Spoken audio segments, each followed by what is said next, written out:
Ladies and gentlemen, let's please be upstanding for the arrival of the President of the Republic of South Africa, His Excellency Cyril Ramaphosa. Let's give him a warm welcome, please.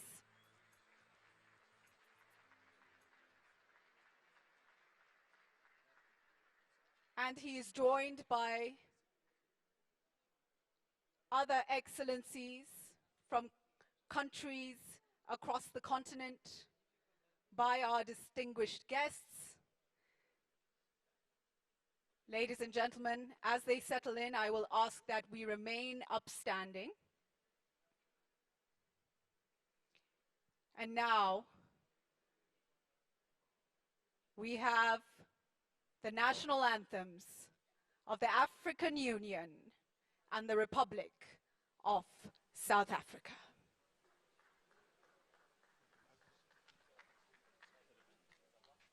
Let us all unite and celebrate together the victories won for our liberation.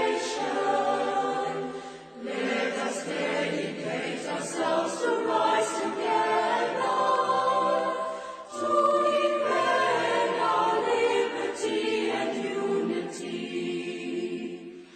Oh, sons and daughters of Africa, flesh of the sun and flesh of the sky, let us make Africa the tree of life.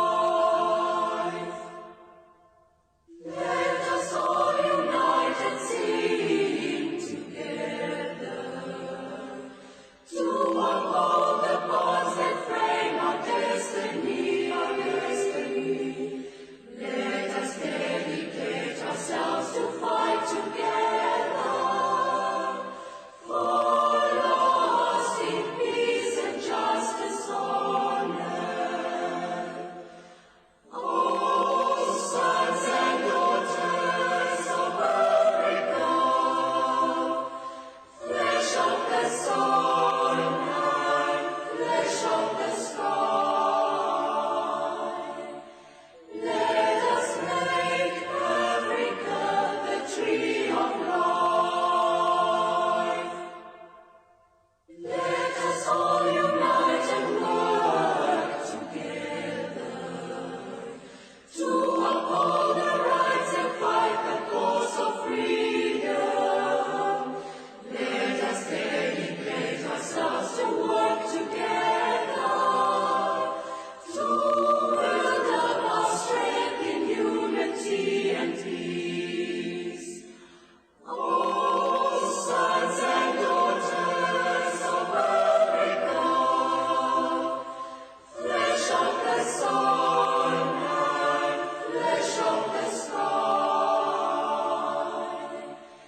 let us make Africa the tree of life. Let us all unite and toil together to give the best we have to Africa, the cradle of mankind and fount of culture, our pride and hope at break of dawn. Oh, sons and daughters of Africa, flesh of the sun and flesh of the sky, let us make Africa the tree of life. And now, the national anthem of the Republic of South Africa.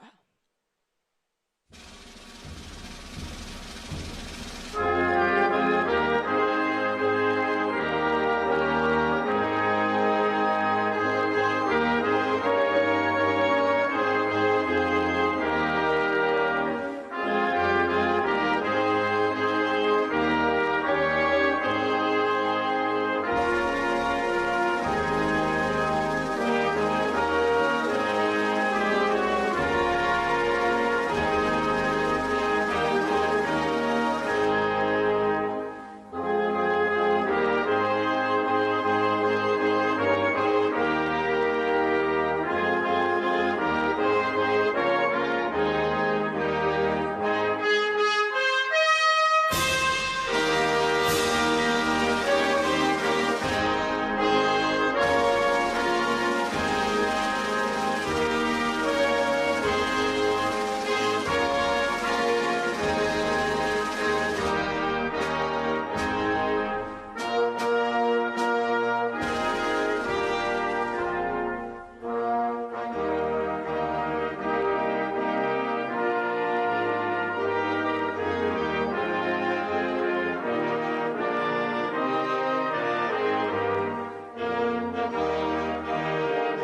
gentlemen, please be seated. You may take your seats.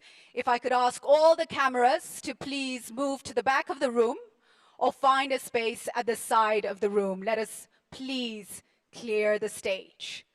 To all cameramen, please, let's make our move, and camera women, of course, to the back of the room and to the sides of the room.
Ladies and gentlemen, another round of applause, please.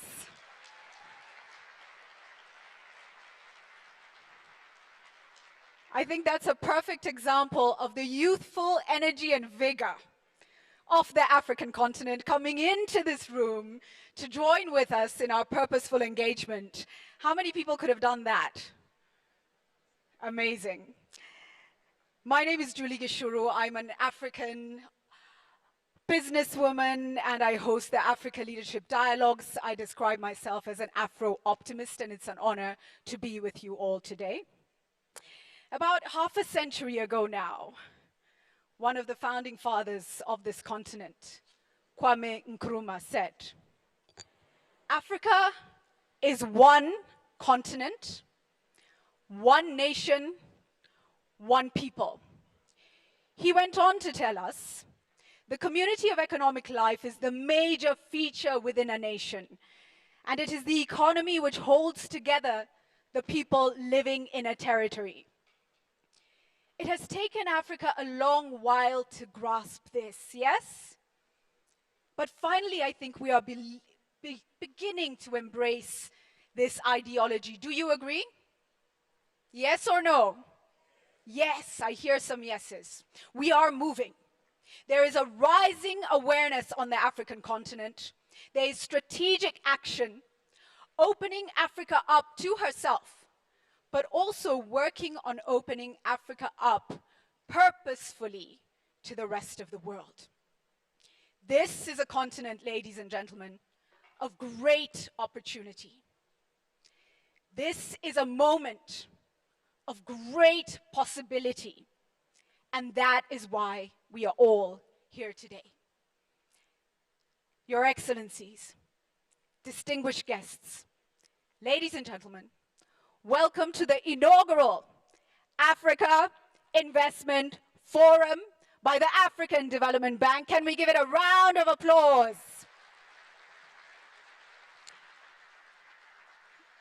And in Africa speak, I like to say,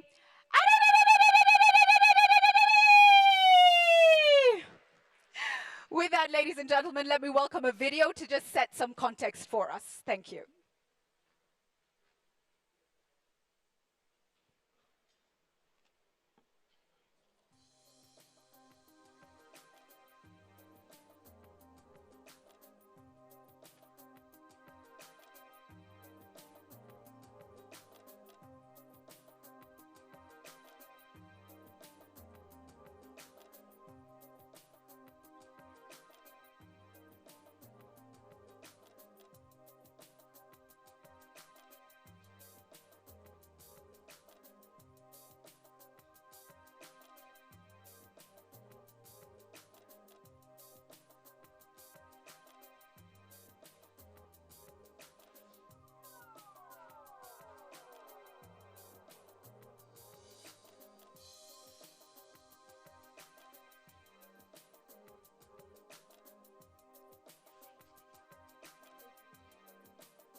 As we prepare that video and continue to set the stage, I will perhaps set a little bit more context as we go into our discussions today.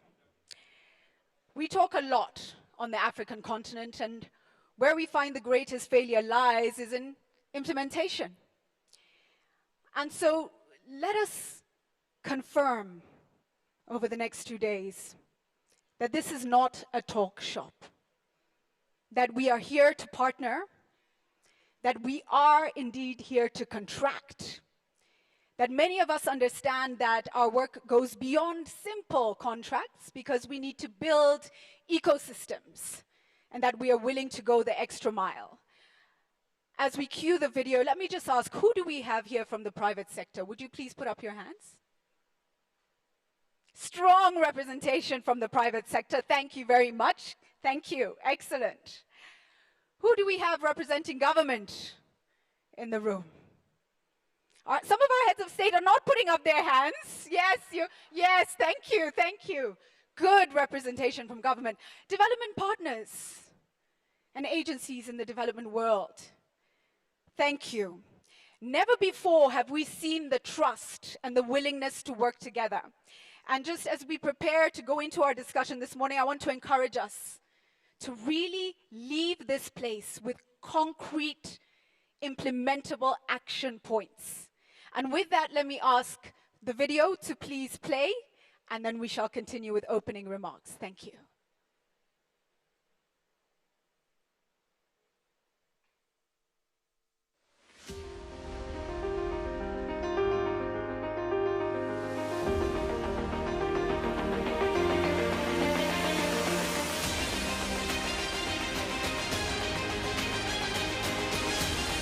I am excited to welcome you to the African Investment Forum, holding in South Africa from 7th to the 9th of November 2018. The Africa Investment Forum is a multi-stakeholder, multidisciplinary, collaborative platform bringing sponsors, borrowers, lenders, and public and private sector investors together to boost large-scale investment and financing for Africa's development and to unlock billions of dollars in deals. We in Africa are sick and tired of talks and talks and talks about investment, and a year later there's nothing. And I certainly look forward to one of the greatest platforms to be offered in our own continent, and Gauteng is ready and Johannesburg is ready. Governments and businesses in Africa encounter daunting economic, political, and social risks that reduce their ability to make long-term investment decisions and implement development policies. Investors often cite the lack of bankable or investment-ready infrastructure projects and unpredictable regulatory environments as the main reasons why private capital does not flow into the continent in spite of an abundance of opportunities. We see in Africa there are a lot of investment opportunities, and there is a lot of gap also in terms of understanding of the developers, the banks, and the countries in itself. So what we hope to achieve, and I believe this will be an excellent platform to achieve those, is to making sure those projects will be bankable. 6 of the world's fastest growing economies are in Africa. The continent is at a crossroad and is open for business, offering great opportunities for first movers. At 9.3% and growing, the rate of return on foreign investment is higher in Africa than other developing regions.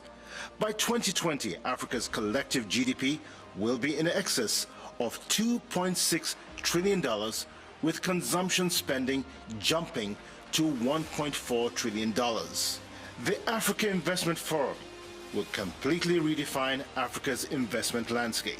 That African countries, like every other country, has to ask itself, what are the things that we can invest in that we know will be valuable no matter what the future economy looks like? This is not a one-time, one-event forum, but a dynamic, ongoing process that is changing the face of African business. Today, Africa is on the radar of global institutional investors. At the Africa Investment Forum, it is business unusual. Deals will be sealed, transactions will be concluded. This is a game-changing platform intended to accelerate investments and Africa's development. Believe me when I say it's not going to be a talk show, just transactions and transactions.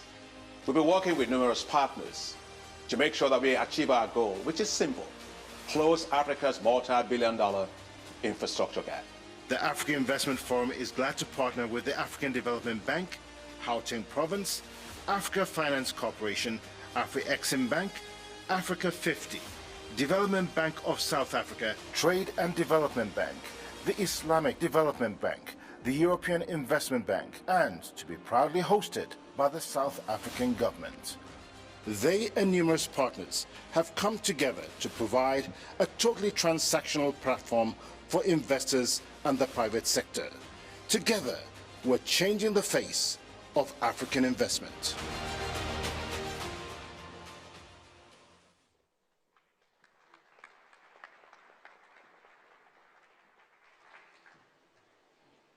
Once again, ladies and gentlemen, allow me to just recognize the partners in this incredible initiative. We have Gauteng hosting us. Can we give them a round of applause? Development Bank of South Africa, Africa Export-Import Bank, the Islamic Development Bank, Trade and Development Bank, Africa 50, Africa Finance Corporation, and the European Investment Bank. Let's give them all a round of applause. There's an African saying that tells us that the food that is in the mouth is not yet in the belly.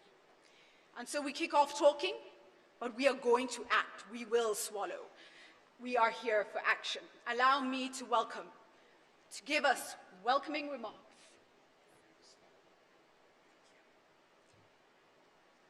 Yes, I did mention Islamic Development Bank. Yes, they are on the list as well.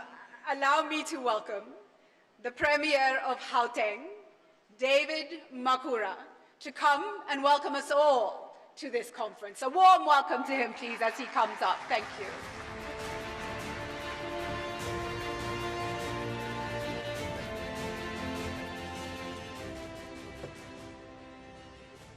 Thank you very much, Julie. His Excellency, the President of the Republic of South Africa, President Cyril Ramaphosa, Your Excellencies, heads of state and government from the different African countries who have blessed us with your presence here today, the President of the African Development Bank, Dr. Adeshina, the Minister in the Presidency of the Republic of South Africa, Dr. Nkosazana Dlamini-Zuma, ministers, deputy ministers, governors, MECs, mayors, the President of the United Cities and Local Government, Mr. Pakstau, ambassadors and high commissioners, heads of multilateral development finance institutions in our continent and abroad, Africa's foremost entrepreneurs, amongst whom we have today Aliko Dangote, Patrice Motsepe, Tony Elumelu, and several others, distinguished business leaders and investors, fellow Africans. Jambo Africa, good morning Africa, bonjour Afrique, bon dia, dumelang ma Africa, sanbonana nonke ma Africa amahle. We welcome you today to the second day of the inaugural Africa Investment Forum, which started yesterday. What a beautiful Johannesburg day. A lot was said yesterday and last night about the historic nature of this premier investment marketplace in our continent. The mood prevailing here is that we want to emerge from Johannesburg with concrete results, real transactions and real deals that are signed and sealed, because Africa is tired of forums that are just talk shops and nothing comes out of that. At the start of our second day, let us be reminded of the words of one of Africa's greatest sons, Bekinabe Amika Cabral, who said, I quote, "Always bear in mind that the people are not fighting for ideas, for things in anyone's head. They are fighting to win material benefits, to live better in peace, to see their lives go forward, to guarantee a better future for their children." The Africa Investment Forum is precisely about winning concrete results that guarantee a better future for the children of our continent, for the women and the youth of Africa. President Adeshina always asserts that people do not eat potential. So it's time to turn Africa's potential into real deals, real infrastructure. From yesterday, we have been rewriting Africa's investment story from that of potential to real bankable projects and real agreements. Africa is making a transition from aid to investment, from poverty to prosperity, here and now, right here in Johannesburg, in our country, South Africa. By hosting this historic forum, South Africa is placing itself at the service of the people of this great continent as a catalyst for investment, as a leader of that transition. We are lucky as South Africans to have President Cyril Ramaphosa as our leader, who has placed investment, inclusive growth, and jobs at the center of his presidency. Mr. President, you are doing a great job in bringing back hope and renewed confidence in our economy. 2 weeks ago, you convened South Africa's first investment conference, which raised $20 billion at one go.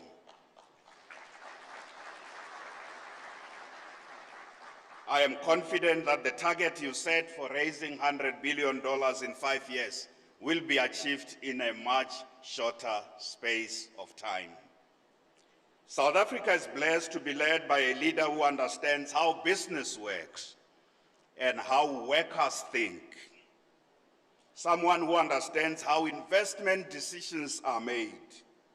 Someone absolutely committed to create policy certainty and to improve the ease of doing business, to enhance the performance of public institutions, and indeed, to also tackle corruption in both the public and the private sector. In this task, Mr. President, you are greatly assisted by, among others, the architect of the African Union's Agenda 2063, Dr. Nkosazana Dlamini-Zuma, a leader who understands deeply the African continent. Mr. President, we are glad that investor confidence is rising, as demonstrated by the Business Confidence Index, which has increased for 2 consecutive months from 90.5% in August to 95.8% in October this year. This is in South Africa. Things are really changing. The mood is changing. And I want to say to fellow Africans and international investors, South Africa is in safe hands. We as Gauteng province are at the cutting edge of Africa's industrialization. We are a province which is one of the principal contributors of Africa's economic integration and inter-Africa trade. This province I have the honor to lead, which is hosting this conference, is the leading financial nerve center and manufacturing hub of sub-Saharan Africa. We contribute 35% to our country's GDP. We have 14.7 million people living in this province. In other words, 1 out of every 4 South Africans live in Gauteng. Gauteng province is the 7th largest economy in Africa. We are host to many African migrants and entrepreneurs who have chosen Gauteng and South Africa as their home instead of going to Europe or America, and for that we are grateful. Gauteng businesses are contributing to investment into our continent at the value of more than 30 billion rands as we speak. There are 200 active investment projects in the different parts of our continent by Gauteng-based businesses.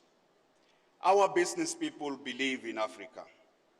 Gauteng also exports 31% of goods and services to different regions of our continent.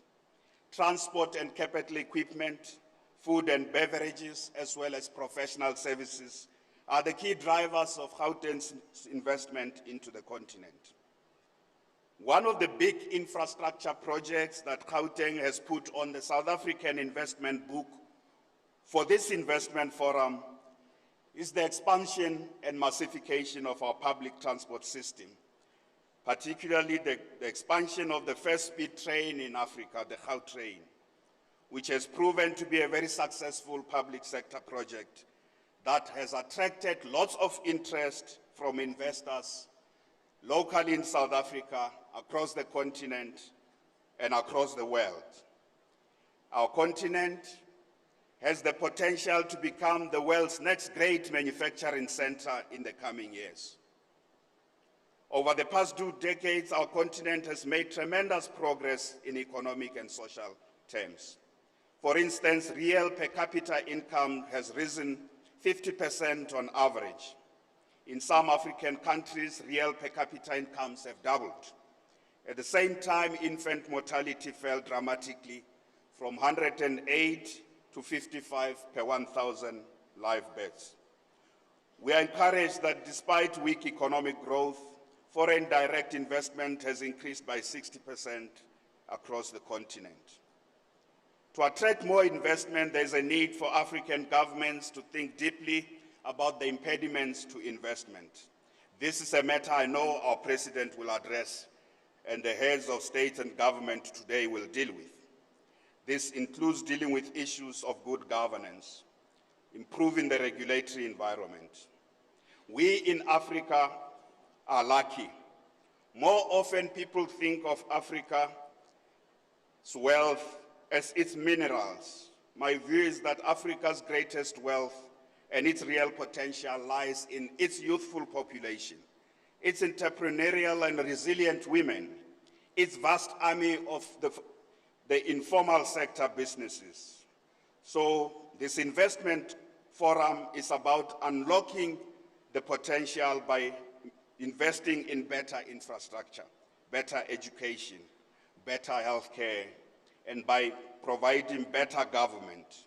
In other words, the work of building a better Africa, that is the Africa we want, falls on both government and the private sector as well as civil society.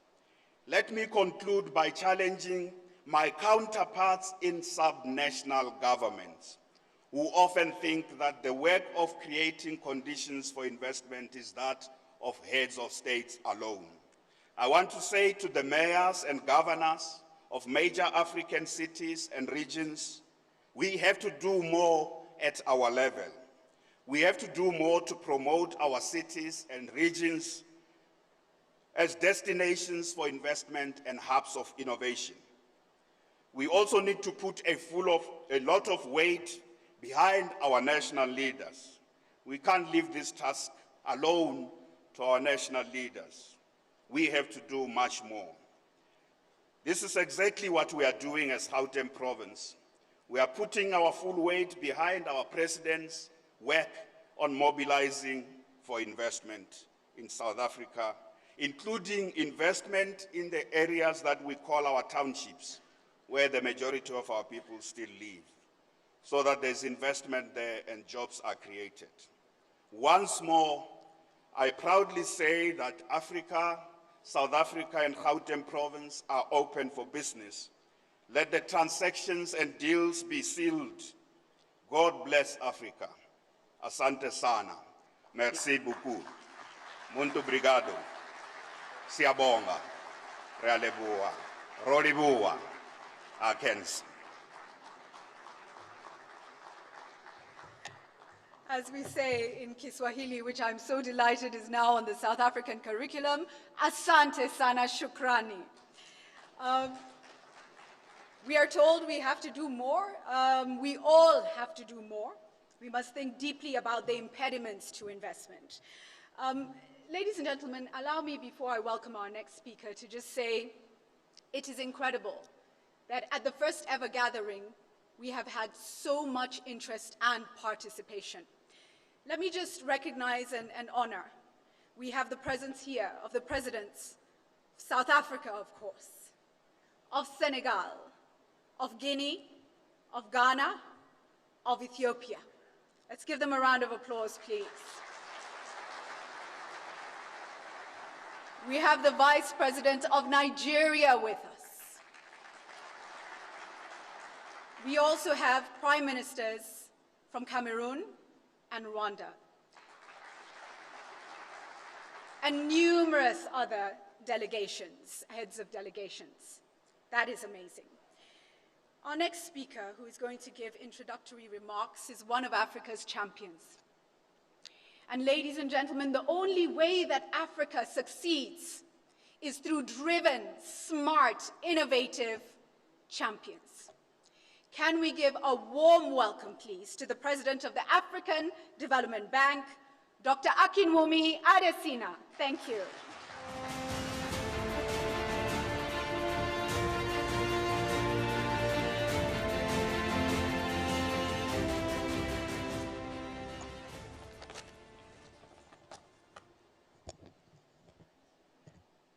Thank you very much, Julie. Thank you very much to the Premier of Gauteng Province, Mr. Nemola Makura, for those very warm words of welcome to your beautiful and dynamic business city of Johannesburg. And also, I must say, for the superb job that you and your team have done in planning this event with us in this impressive venue, where the work, I must say, I'm very proud, Mr. President, to say that 90% of all the things, the work that's been done here has been done by South African small businesses, local suppliers. Johannesburg means business, and business has come to Johannesburg. We are so proud of South Africa. President Cyril Ramaphosa, President of the Republic of South Africa, Your Excellency, Nana Akufo-Addo, President of the Republic of Ghana, Motrey, cher frère, grand frère, Son Excellence, Monsieur le Président Alpha Condé, Excellency, le Président de la République de Guinée, President of the Republic of mon cher Guinea, frère, le Président Macky my Sall, dear brother Macky le Président de la Sall, République President du Sénégal, of the Republic of Senegal, my own very dear brother, His Excellency, Professor Yemi Osinbajo, the Vice President of the Federal Republic of Nigeria, and His Excellency Edward Ingirente, Prime Minister of Rwanda, His Excellency Philemon Yang, the Prime Minister of the Republic of Cameroon. Let me also say that you may think that I forgot my protocol and left out the President of Ethiopia. No, I didn't. Women deserve a very, very special place.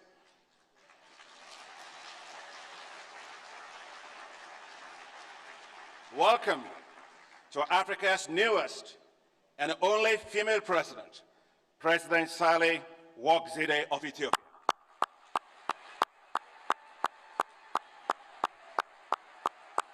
Isn't that something? A lot of going on in Ethiopia. Thank you very much. Let me welcome the ministers representing the King of Morocco, the President of Cote d'Ivoire, my home country, host country, the President of Egypt, the President of Niger, the President of Gabon, the President of Tanzania, and let me also welcome the governors and my governors at the African Development Bank and also the board of directors of the bank that are here. Now, let me say that we also have ministers from South Africa. You know, here in South Africa, I have a big sister, and her name is Dlamini Zuma, and I saw her when I was coming in. When I had to book to see the president very quickly to get things done, I quickly called her. I said, big sister, I need to talk to the president. She said, hold on for 5 minutes. It took 5 minutes. She called me back. She said, can you be on the plane? I said, I am already at the airport. And when I got here, and His Excellency received us so generously, at the end I called her and I said, thank you very much, Dr. Zuma. She said, no, that's what big sisters are for. Please thank my big sister.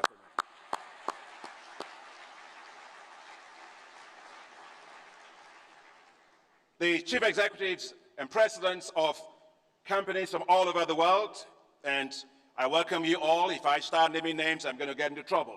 But I want to say that all of you are here, and I know you are here to really support Africa to move forward. Project sponsors, institutional investors, colleagues and presidents of African development finance institutions, and in particular, I must welcome the presidents of the multilateral finance institutions that are here with us. Please put your hands together for them. It's incredible to have them here with us. They will soon be joining us on stage, and they will be introduced. Eminent members of the press, there's nothing we do here. If the press don't cover us, we don't get the message out. It's all about changing perceptions of Africa. Please, let's give it up to the press. And finally, my own dear wife, Grace, who President Ramaphosa called yesterday my 7/8. So I think I wouldn't be anything without grace. So thank you very much, Mr. President. So welcome to the inaugural Africa Investment Forum. What an impressive gathering. Your presence here shows that you care about Africa and that you have confidence to take up more investments in Africa. Let me congratulate President Cyril Ramaphosa for hosting us for this event in South Africa, Africa's second largest economy. I commend your bold efforts on infrastructure development and for South Africa's recently concluded investment forum to mobilize investments for South Africa, an example of South Africa inspiring new ways. You are a successful businessman, so you know the importance of business investments. Excellencies, ladies and gentlemen, you are on the right continent. Think about it. Where's the continent that will have the highest number of youths in the world and could become the workshop of the world? Think of China and India today. That's what Africa will be in 2050. Which continent will have a continental free trade area that will be the largest in the world since the creation of the World Trade Organization? And which continent will have consumer and business expenditures that will reach $5.6 trillion in just 7 short years? Don't think far, think Africa. Some say we can't invest in Africa because of risks. Risk is not a reason not to invest. What's important is how you de-risk, manage risk, and optimize on the returns. It's a risk-return world. Africa is not riskier than as an investment destination than other regions. What's often the problem is perceived risk in Africa is higher than the real risks. We must therefore reduce perception risks. We must market Africa better. We must showcase our opportunities, and we must brand Africa. Africa, I must say, it's not a country. It's made up of 54 beautiful countries, all brimming with opportunities.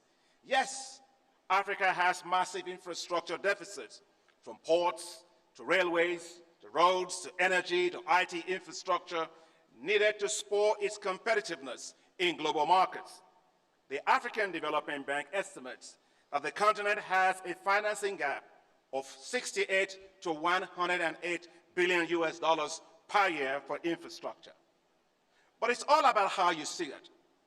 A glass half empty or a glass half full? Let's see it as a glass half full.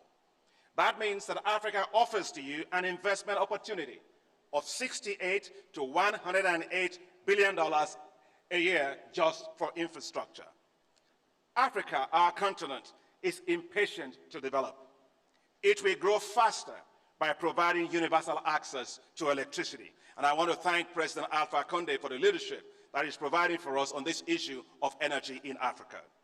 The power sector alone will provide about $30 billion annual investment opportunity, tapping into Africa's vast resources of gas, solar, hydro, wind, and geothermal.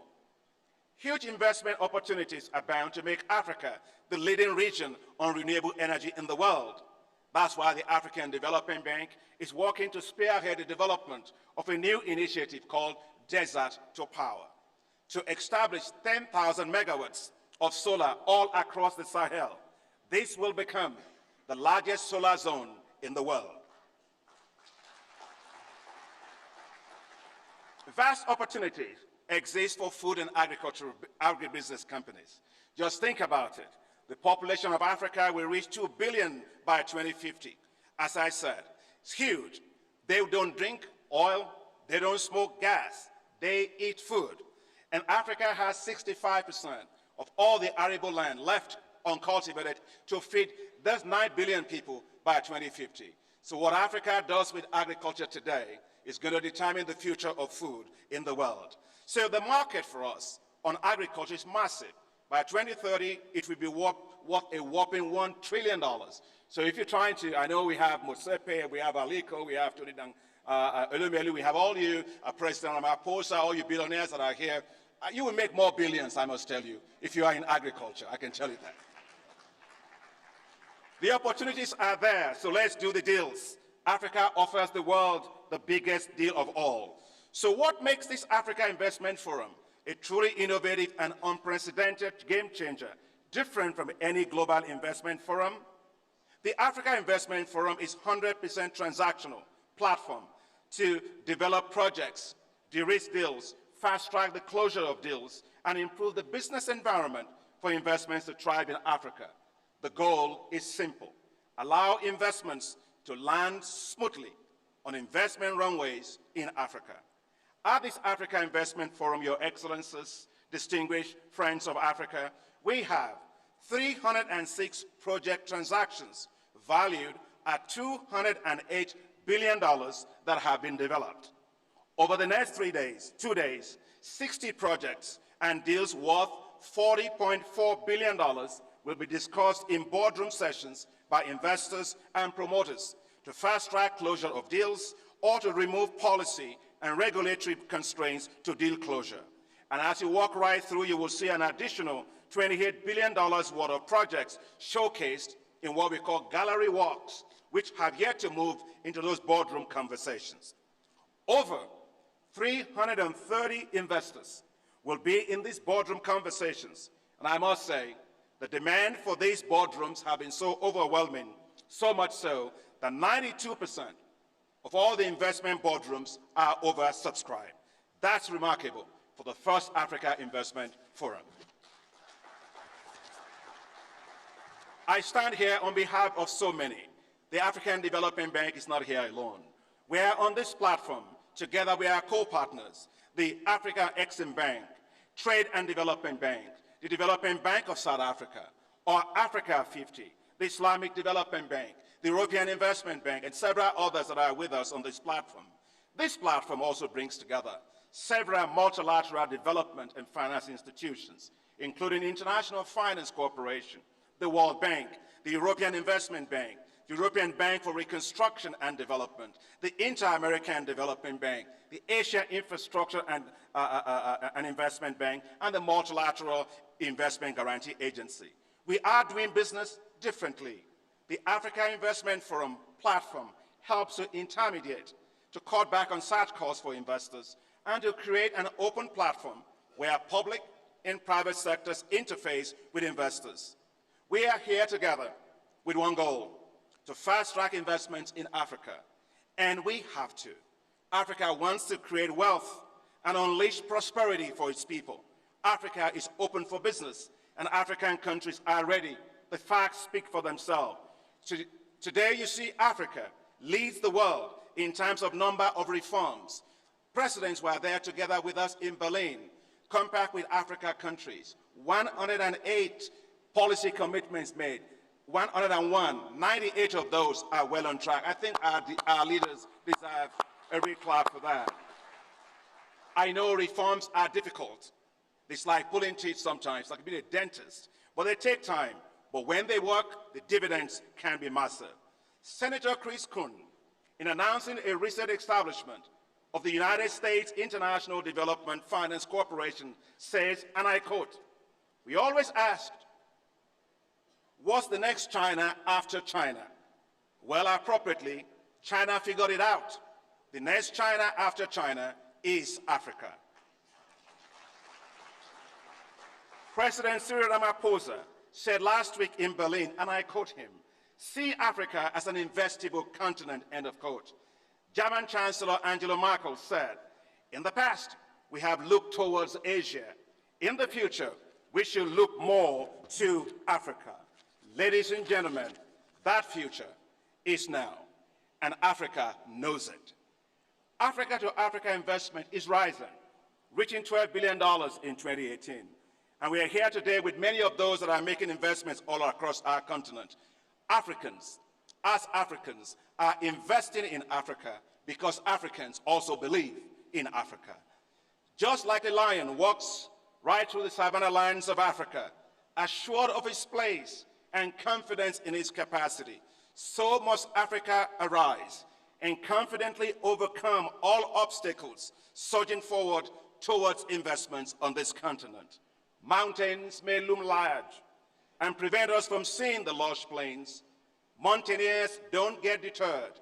They persevere. They carefully climb them, managing the risks, and adeptly they reach the mountain crest from where they see the hidden lush plains. It is the same way. Let us not be deterred by the scale of the investment challenges. Rather, let us deploy our resources collectively, de-risk investments, and accelerate closure of business deals and project deals. Like drops of water, they will soon fill the investment buckets. And those investment buckets will be clean, very clean. We are ensuring transparency. We are ensuring accountability. We are ensuring fairness.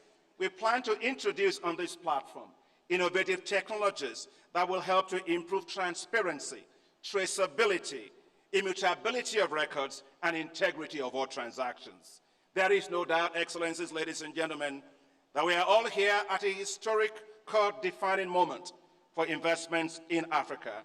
Africa is truly open for business, and the Africa Investment Forum provides you the right transactional platform and a smooth landing strip for your investments in Africa.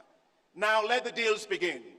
President Cyril Ramaphosa, when I came to see you, sir, in Cape Town, you gave us a wonderful lunch. At the end of the day, you said, all systems go. So all systems go. Mr. President, thank you for your incredible leadership.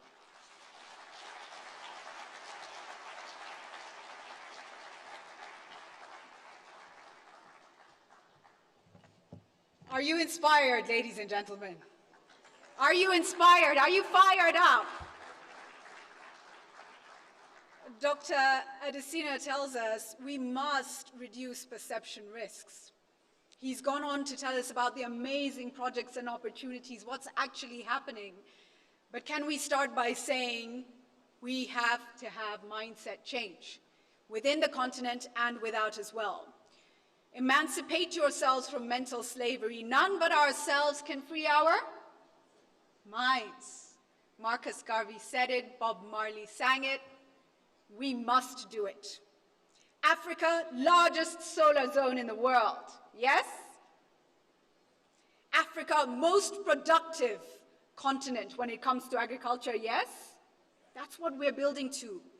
Africa, determining the future of food in the world. Yes, that is Africa. One goal, we're fast-tracking investment. Let's do the deals. Let's move. Ladies and gentlemen, let me now welcome back to the stage the Premier of Gauteng to come and give a warm welcome to His Excellency, the President of the Republic of South Africa. Thank you.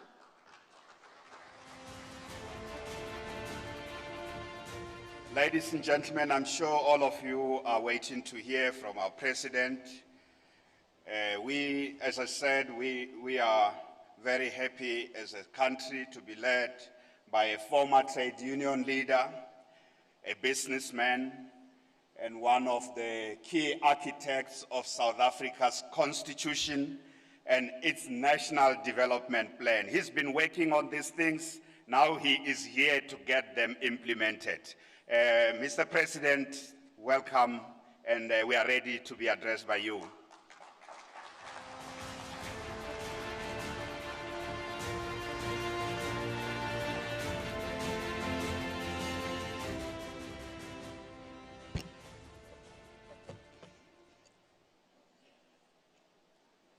Program Director,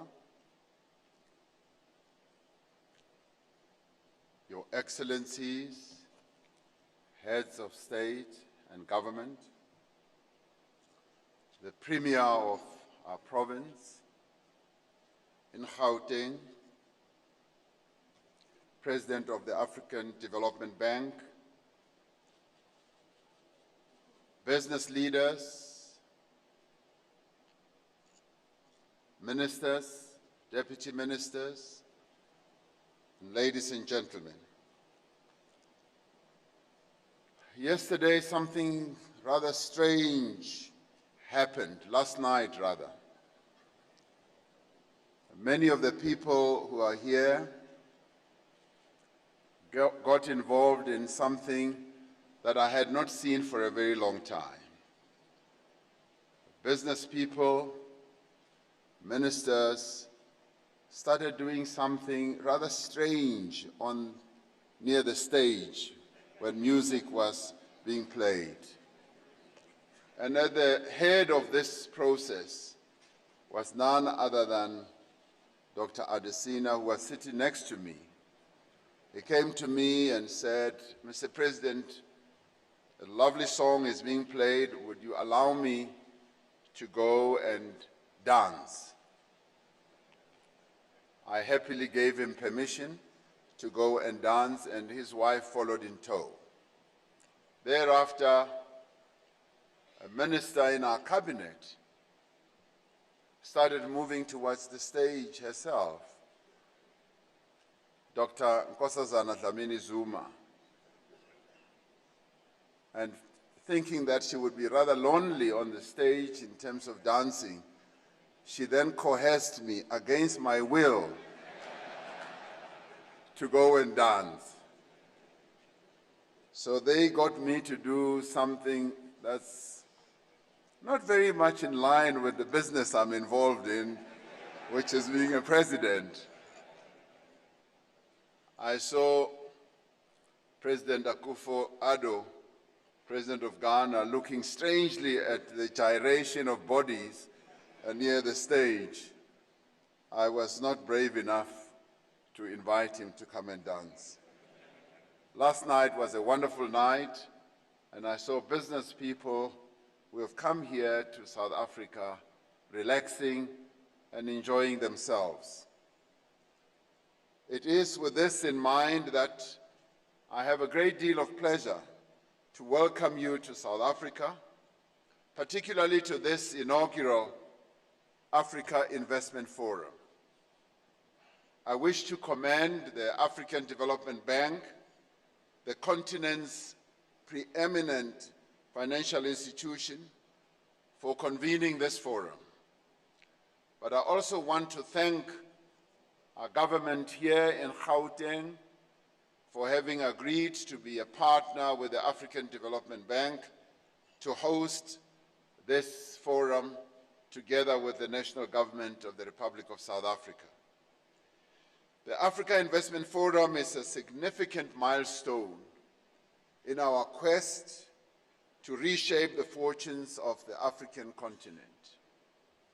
The forum is indeed a platform for African governments and businesses, continental and international financial institutions, and other development partners to focus on the critical task of making Africa the next global frontier in investment, but more particularly in growth. Over the next few days, we will share experiences as well as best practice. We will outline strategies for growing our economies as the African continent, and most importantly, we will connect financial institutions, project sponsors, institutional investors, and other stakeholders with a view to concluding transactions. Indeed, this is a marketplace to do deals and to conclude transactions. Africa is indeed a continent on the move. It is indeed a continent on the rise. It has experienced significant growth over the last 2 decades, and this has largely been fueled in part by improved governance and deepening democracy through a number of countries on our continent. Rising incomes have seen the growth of the middle class, and an increase in consumer spending has followed in tow.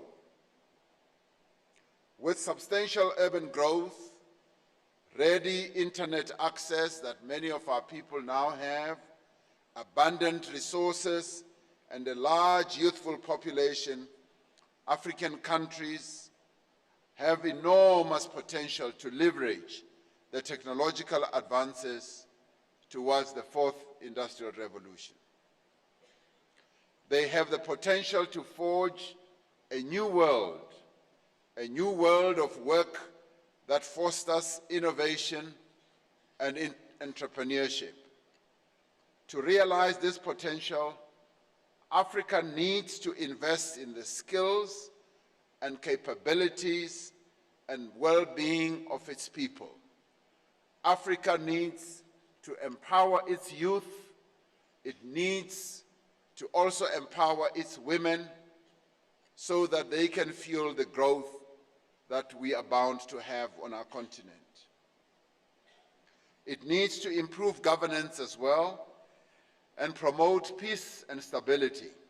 Most importantly, if Africa is to seize the opportunities of the future, it needs to mobilize large-scale sustained investment, but more particularly in infrastructure. African governments cannot do this on their own. They need their partners to be able to harness the energy that Africa has. They need the private sector. The private sector and private markets are key players in African investment landscape, supported by the lending capacity of financial institutions, both on the continent and beyond the continent. If we are to unlock and sustain the flow of capital to Africa, we need to drive the economic reforms that are necessary to create an enabling business and investment environment. To be globally competitive, to become investment destinations of choice, we need to resolve the problems that keep investors away from our continent. We have to address governance challenges such as policy uncertainty, policy inconsistency, financial mismanagement, as well as corruption. As African leaders, we must demonstrate a firm commitment to act against corruption both within the public sector as well as the private sector. We must also deal with what potential investors always raise with us, which is regulatory difficulties that they have. We must provide policy and regulatory certainty and strengthen our own financial institutions. The Africa Investment Forum provides, therefore, a welcome platform for us to outline the work we are doing to create what you could call a more enabling environment for investors in Africa. It is also an opportunity that we now have for us to listen to the concerns as well as the suggestions of business leaders and to draw lessons from what they are suggesting to us to enable us to act. This forum is aligned to the key aspiration of the African Union's Agenda 2063 of a prosperous and integrated Africa, but an Africa that is characterized by inclusive growth and sustainable development. Agenda 2063 has a resource mobilization strategy that relies on the identification and expansion of investment partnerships to propel the growth of our continent. The economic transformation of the continent is in the end dependent on all our efforts to move industrial and infrastructure projects to bankable stages or levels, to raise capital and to accelerate the financial closure of deals. This is what this forum presents us, to be able to close those deals. And I was particularly pleased when President Adesina said, at this forum, we are going to see almost $28 billion of deals being closed. That is phenomenal, and we are going to see it here. International partnerships such as the G20 Compact with Africa. A number of heads of state who are here with us today were in Germany, where Chancellor Angela Merkel hosted the G20 Africa Compact. And that in itself can make an important contribution to this growth, while offering investors significant opportunities to do business across the continent. The compact is geared towards strengthening macroeconomic, business, and financing frameworks across the continent to promote private investment from companies in G20 countries. The potential of this initiative was evident in Berlin, where a diverse range of investors announced plans to invest in various projects in participating African countries. African integration is key to attracting investment and growing our respective economies. The adoption of the Africa Continental Free Trade Area Agreement in March this year is a historic development that has the potential to fundamentally change African economies. This is a free trade area that has never really been seen in the world. It is going to be the largest integrated market on the African continent, which is a clear demonstration that indeed Africa is not only on the rise, but Africa is on the move.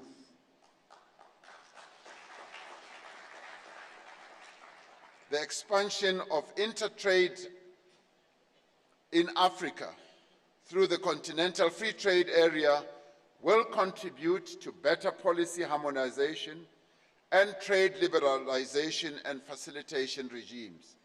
It should enhance industry competitiveness.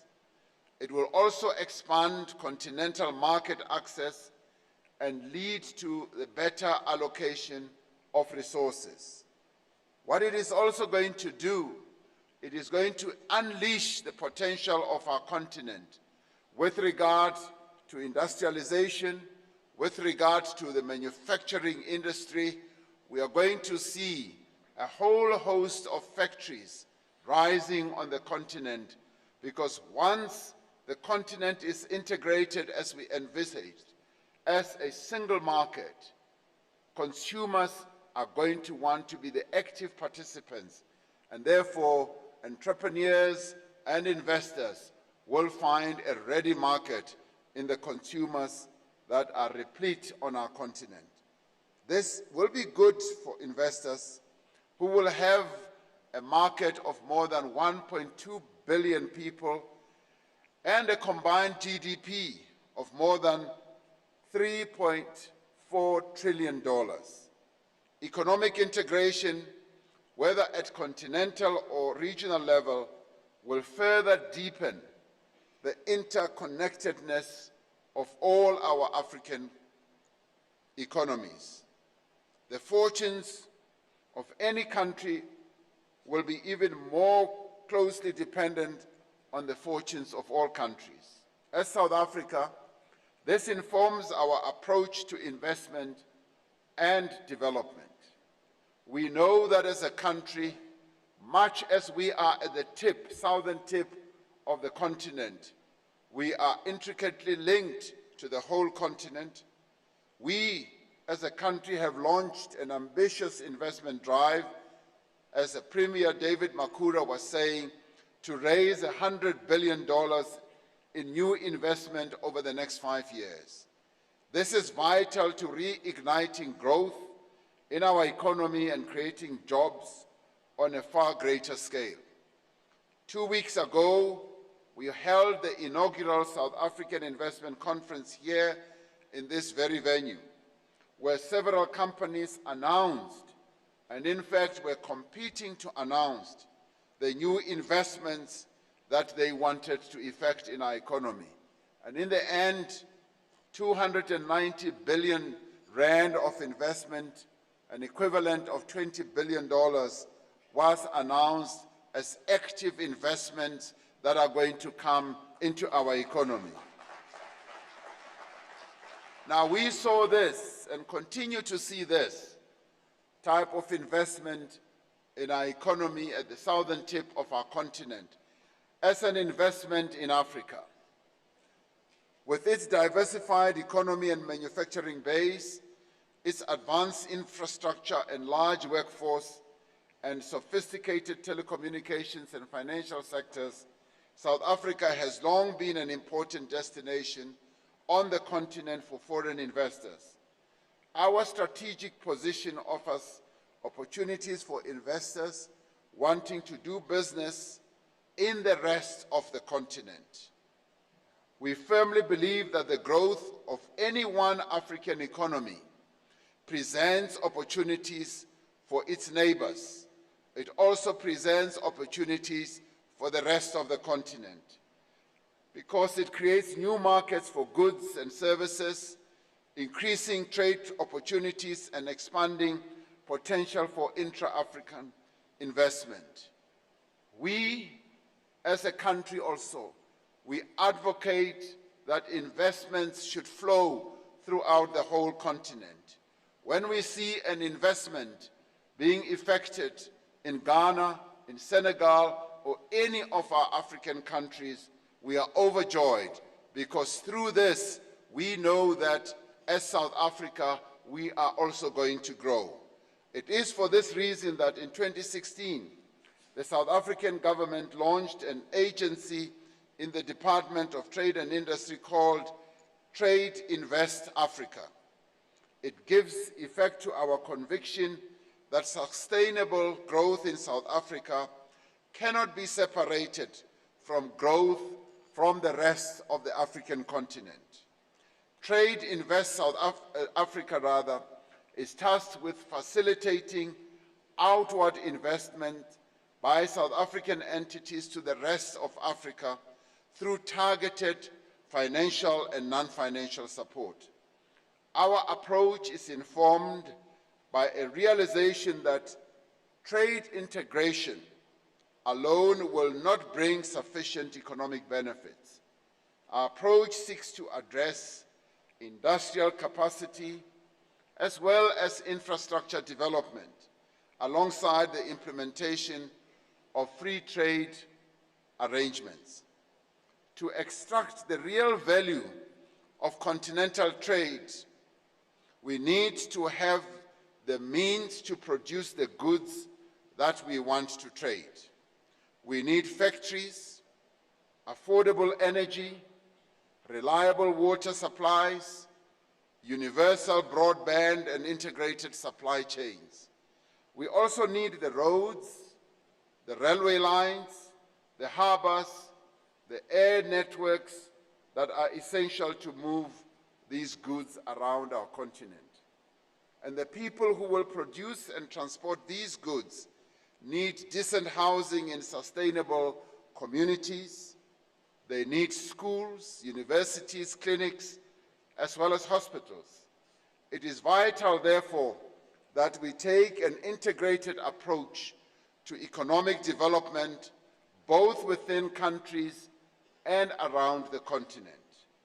It is up to us to harness the power of initiatives such as this Africa Investment Forum that bring together business, financial institutions, and governments in a single marketplace such as this one. It is only through partnerships that we can succeed, and through mobilizing our collective resources that we can have the financial means to do what we have set out to achieve. This forum, therefore, is laying the groundwork for a new era of collaboration, of working together that will propel us towards our goal of a prosperous, united and integrated continent. We continue to be inspired by the optimism and the resolve of the citizens of our great nations. It is the interest of these citizens that we must value above all else. It is, in the end, the well-being of the citizens of our continent and their prosperity to which we must dedicate every effort and every capability that we have, both as governments, as the private sector, as well as financial institutions. That is why we need investment, why we need partnerships, and why we have all gathered here today for this Africa Investment Forum. And it is for this reason that we applaud the Africa Development Bank for having conceptualized the holding of this forum. And President Adesina, we applaud you for having the vision, the foresight to bring all of us together as you have done. And we wish you well as a bank, and indeed we wish all other financial institutions on our continent well as you continue to fuel the growth of our continent with the deals that are going to be made today. So as I welcome all of you and open this forum, I say, may the deals be concluded. May we all be part of the deals that are going to be made here. Thank you very much.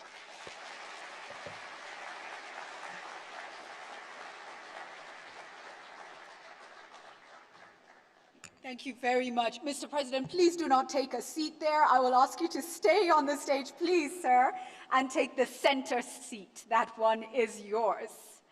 We move straight to our session, our plenary session, and let me welcome Dr. Adesina, please, to come up and take the seat right next to His Excellency on the further end. Closer to me, sorry, sir, this way, this way. Thank you, right next to His Excellency. To his right, let me welcome also Aliko Dangote, Chairman and CEO of the Dangote Group. A warm welcome as he comes up. And Mr. Dangote, you will be on the far end, sir.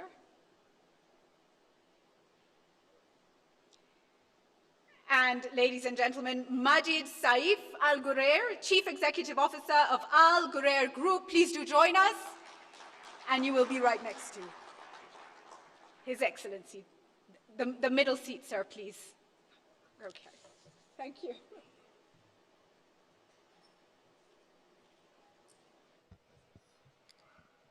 You dropped a card. And my card.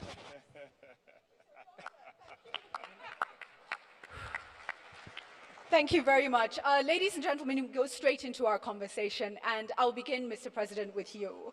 We've heard a lot, and I think as a continent, we say a lot of the right things, yes or no? We have for decades.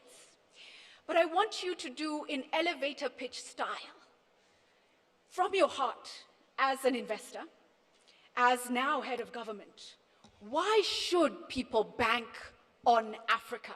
Why is this the moment, sir? Over to you, please. Well, I think if you look around the number of initiatives that are unfolding in many countries of the African continent, anyone with eyes who can see can indeed see, feel, and hear that our continent is on the move. Many of the countries on the continent have embraced democracy. They have embraced rule of law.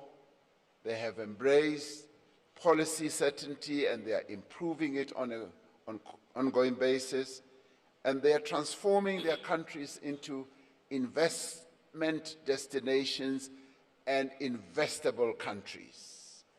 They are also clear about what needs to be done. Infrastructure projects are really spreading out throughout the continent.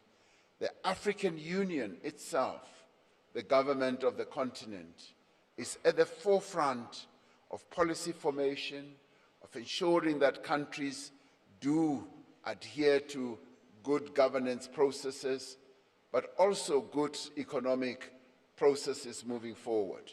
Many of our countries are surging forward. The heads of state on the continent are on an ongoing basis talking about investments.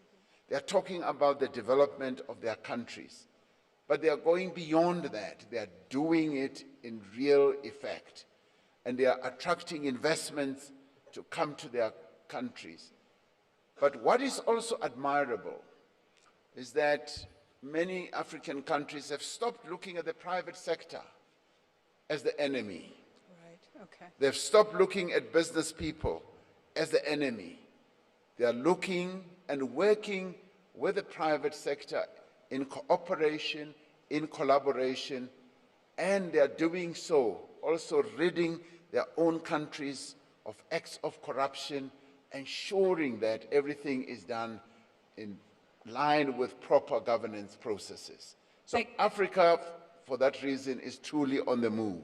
So Africa is transforming. Can I just get a sense in this room? If you do feel that there's a shift and something is happening, would you please put your hands up? Right up. Okay, that's good. That is good. That is good. Let me come to you, Dr. Adesina, now. And, you know, you've worked in development for many years. You've been in government. You now are at the helm of this drive to really transform the continent. Frankly speaking, what are the greatest challenges in your personal experience? And how can we feel confident and inspired that these are being addressed, that the shift is happening, institutional change is happening? What would you say to us? Thank you. Well, first, you know, I think I'm not bothered by challenges. I'm more inspired by opportunities. Okay.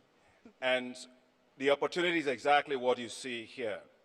For the first time, as the Excellency President said, you have a perfect alignment in terms of political vision.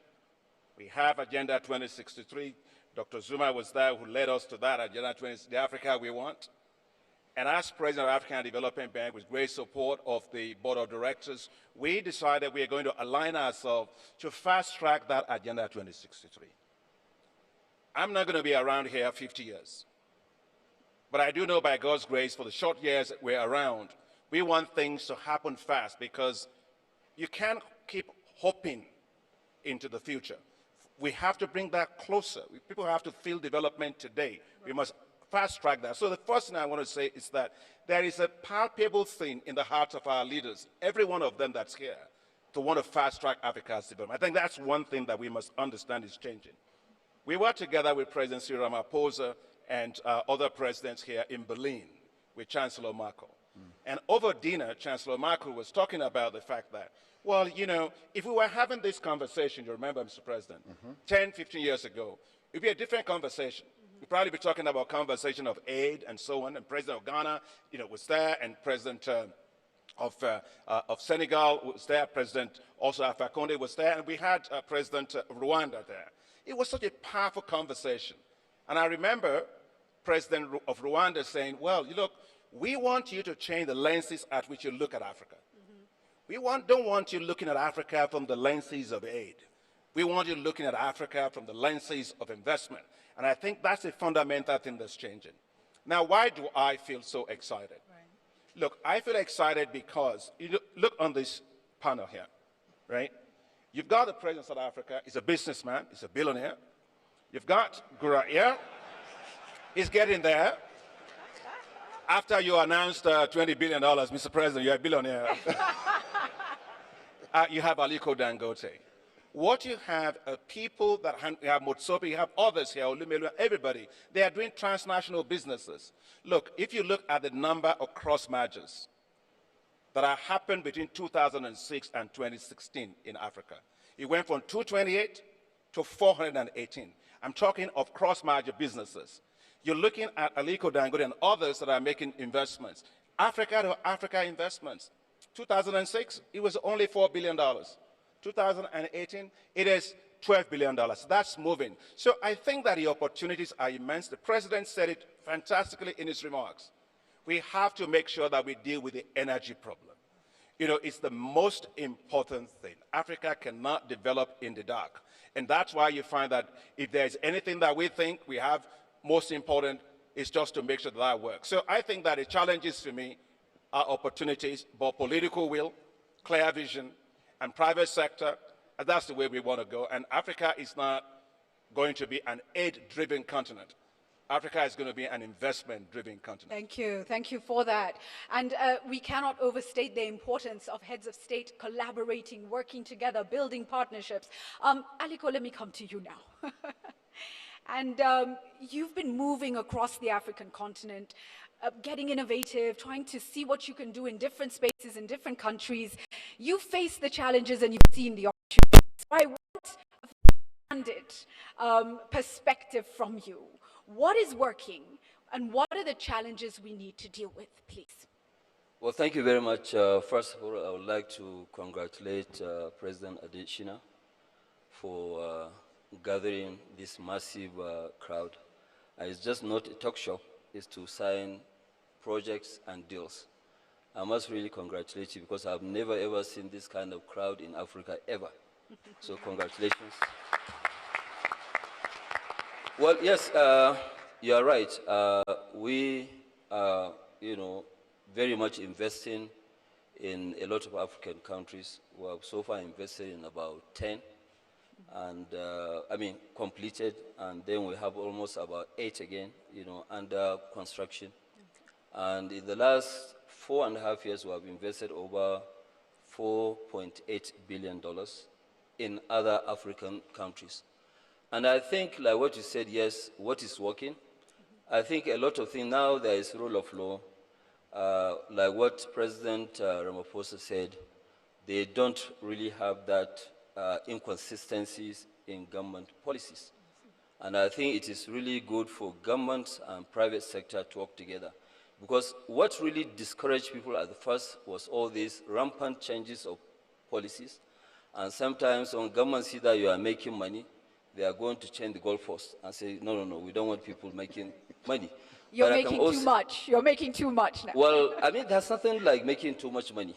That's what government implies. Yeah, well, yes. But you see, when you look at it, at the end of the day, doesn't matter what kind of, tax incentives and whatever that you're given. At the end of the day, government owns more shares in the business in some countries because there are taxes, withholding tax. So the real money goes to the government, whereby you can only get money when you declare dividend.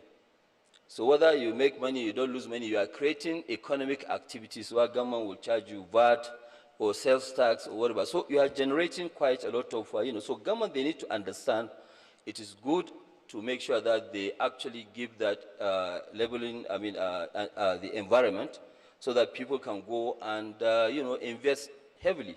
For example, we actually believe, because why are we even investing in Africa? First of all, you look at it today, 6 out of 10, fast-growing economies are in Africa. Okay? And in the next 10 to 15 years, Africa offers more opportunity than any continent. Whether you like it or not, that's what it is. And then in Africa, if we try and just even industrialize, because when you look at it today, we're importing quite a lot. Some countries, they import almost whatever they consume. That is not sustainable. I don't want to mention names, but we do import quite a lot. A lot of countries, they import, which shouldn't be the case. Because anytime when you import, you're actually importing poverty and creating jobs elsewhere. So even the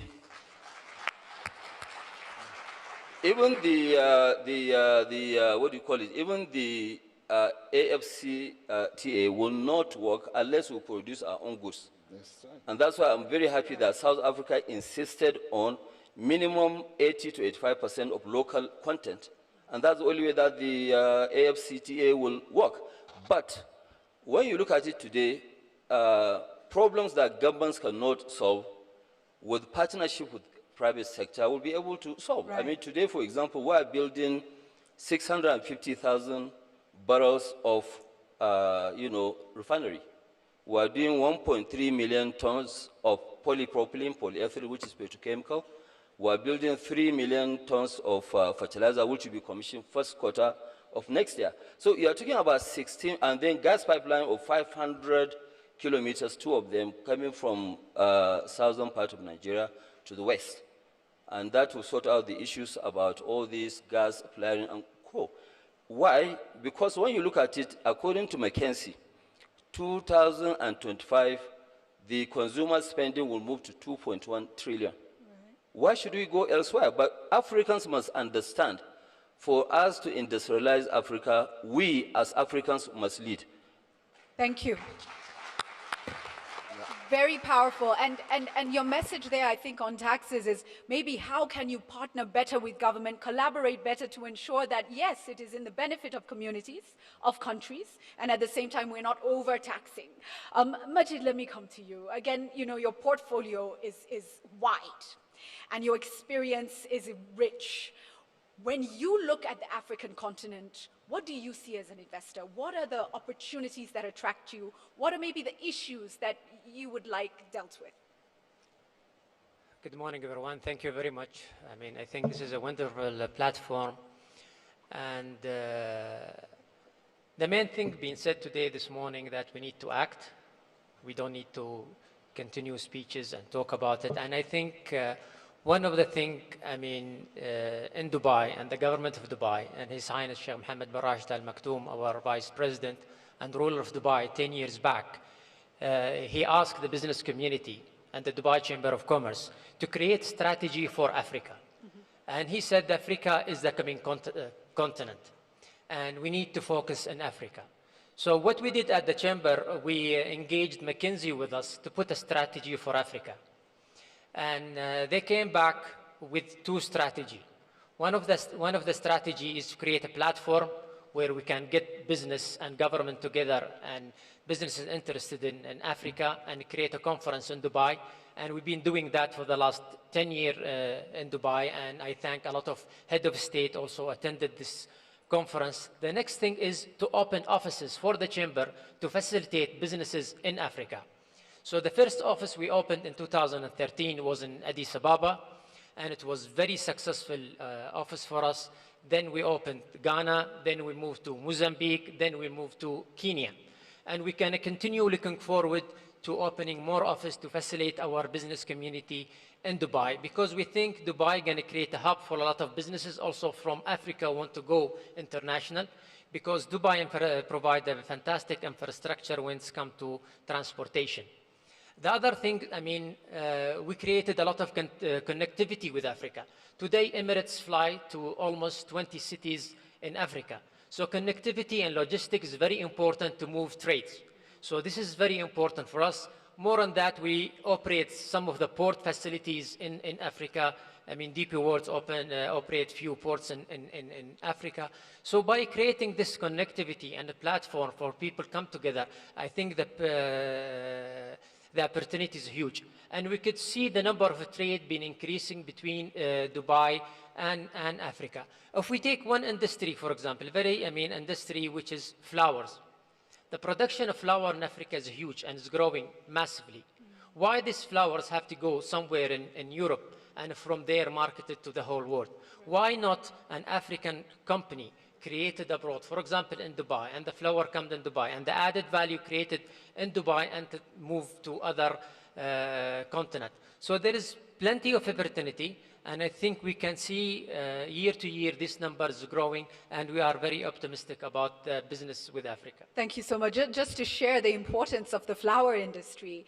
In Kenya, 500,000 people, 500,000 people employed just in the flower industry alone. So really important. Mr. President, let me come back to you now. And I find it very interesting that Majid has told us, you know, we first sat back and created a strategy for Africa. And everybody out there has an Africa strategy. So let's talk about the importance of having African heads of state really ensure that we as a continent are together with an Africa strategy of our own, because it really does seem we do have champion presidents moving it forward, and then there are other laggards who are resistant or fearful, you know. What's your message on that, an Africa strategy? Well, our strategy as a continent is clearly laid out in Agenda 2063. That is our strategy, that is our vision. And what that helps us to do is to create the Africa that we want. Having streamlined and improved the governance processes on the African continent through the recreation of the African Union from the AOU, we had outstanding people people like Dr. Nkosazana Dlamini Zuma, who was the chair of the commission, and the current leadership going forward, President Kagame, and the current chair of the commission, they are all committed to ensuring that we implement Agenda 2063. But we also put it against the backdrop of the UN Sustainable Goals, because those two are overarching strategies and vision statements that will enable our continent to move forward. But much more than that, you also need to look at the actions of the heads of states themselves, as you mentioned. The heads of states, and I'm a new boy in the game, just recently The new joined. kid on the block. Yeah, I'm a new kid on the block. Having just joined this, if you like, this group of heads of state, I have found all of them truly, truly committed to developing their countries, to developing the continent as well. Irrevocably committed to the continent. And that, for me, is a real breath of fresh air. And I think we should have confidence in the current leadership of our continent, taking the continent forward, implementing Agenda 2063, and we are implementing it at the micro level as it descends to the various countries. Nearly every country has crafted its own vision around the backdrop of Agenda 2063, and each one of us. And we share good practice. And when the heads of state meet, don't think that they're just talking about nonsensical things. They're talking about real issues, real economic growth. And they just don't get involved in dances like I saw last night. They do real things. Once in a while. Dancing is also good. Dancing is also good. It's in our heartbeat. So yes. the heads of state and the countries in Africa are truly on the move, and that is what is pleasing. Okay, thank you for that. And as we are all in it together, I want to also raise a challenge to maybe the media who are here, me included. You know, we talk about Agenda 2063, but how many Africans actually know about this agenda, how many embrace, and we have a lot to do in that regard. I come back to you, Dr. Adesina, with this whole idea of mindset change and driving in the same direction, which you have highlighted as absolutely critical to ensure that we can build trust, confidence, and bring investment to Africa. What would you want to add on that? Well, you know, just to add to what President Cyril Ramaphosa said, you know, there is a shift that's going on in Africa. You see, all these leaders that are here. They are beginning to see themselves essentially as CEOs of their own countries. And that's very important. You know, you come to an Africa Investment Forum, all these heads of state and prime ministers are going to be in boardroom conversations. And they're not giving speeches. That's a totally different thing for Africa. They're talking about each one of them have plans of the investments in their country, the business investment, regulatory things they want to shift. They want to see investments grow. And that's, I think, the fundamental shift that we must not forget. But I think that I want to come back to what Aliko was saying about the very fact that we're exporting jobs when we don't do things. When I was Minister of Agriculture in Nigeria, I was trying so hard for Nigeria to make sure that it produces a lot and becomes competitive. And Aliko Dangote was there. He and I were always disagreeing. And one day the president called me and said, "Why are you and Aliko disagreeing?" I said, "Aliko is our biggest man. He's a multi-billionaire. I want him to be our biggest producer." One day he came back to my office, Aliko Dangote. Billionaires, they don't take appointments. They just turn up. He just showed up. And he rapped on the door, walked in, I said, "Alhaji Dangote, what do I have to say today?" He said, "You know, I have looked at your policies. And I have decided to change my business model." I said, "Change it to what?" He said, "I'm changing it from being an importer to be a producer for rice." Excellent. And he said, "To prove my point, I'm going to put in $300 million to do that." Now, I went home, I went to Grace, I said, "This is my best day as minister in Nigeria. Our biggest man is putting $300 million. We started working with him about his investments. 3 months later, the billionaire shows up again. And he says, I've changed my mind. I said, what happened? He said, I changed it from $300 million to $1 billion. Excellent. And he and I were on a panel in Davos, and Aliko Dangote looks at me. He and I are very, very close friends. And he looks at me, he says, if anybody had told me 5 years ago that I will be in agriculture, I would have said I just woke up from a very bad dream. And so the point I'm trying to make is this. We have the potential. We're not going to eat it. We've got to unlock that potential. We have to direct our political will, our policies, our financing infrastructure. President Ramaphosa said about our infrastructure to get it done. The last point I want to make about how we move forward is sometimes we think our population is our problem. It's not. China's population is not its problem. India's population is not its problem. In fact, what they did, Mr. President, is that they used their population to create a big consumer base for themselves. Yeah. It's our opportunity. Yes. And then they looked inward, and then they began to industrialize. And as they industrialized, using local content, as Aliko Dangote has mentioned, you had a situation then when the foreign content was going down, local content was rising, jobs were being created, income was going up, saving was going up. All of a sudden, GDP was rising very fast for India, for China. That's how they are today. All I'm trying to say is this. God has been so good to us as a continent. We have sunshine, we have great population, we have great leaders. What we've got to do is rev the engine. We've got to be, Africa is going to be the frontier, and I think we are going to get there via investment. And I think this is exactly what I'm so excited about, that with our own investors believing in the continent, our leaders believing in the continent, Africa is going to roar and it's going to soar. Thank you. Let's rev that engine. And we do it through policy, including other things. Let me come back to you, Aliko, and I want you to paint a picture for us. You are an investor. You are in this game. You're in the battlefield. What is your vision for what you will achieve for Africa? What is the legacy you will leave? What are you building, and how will it impact on the continent? Let's paint a picture of what this investment will mean for you and for the continent.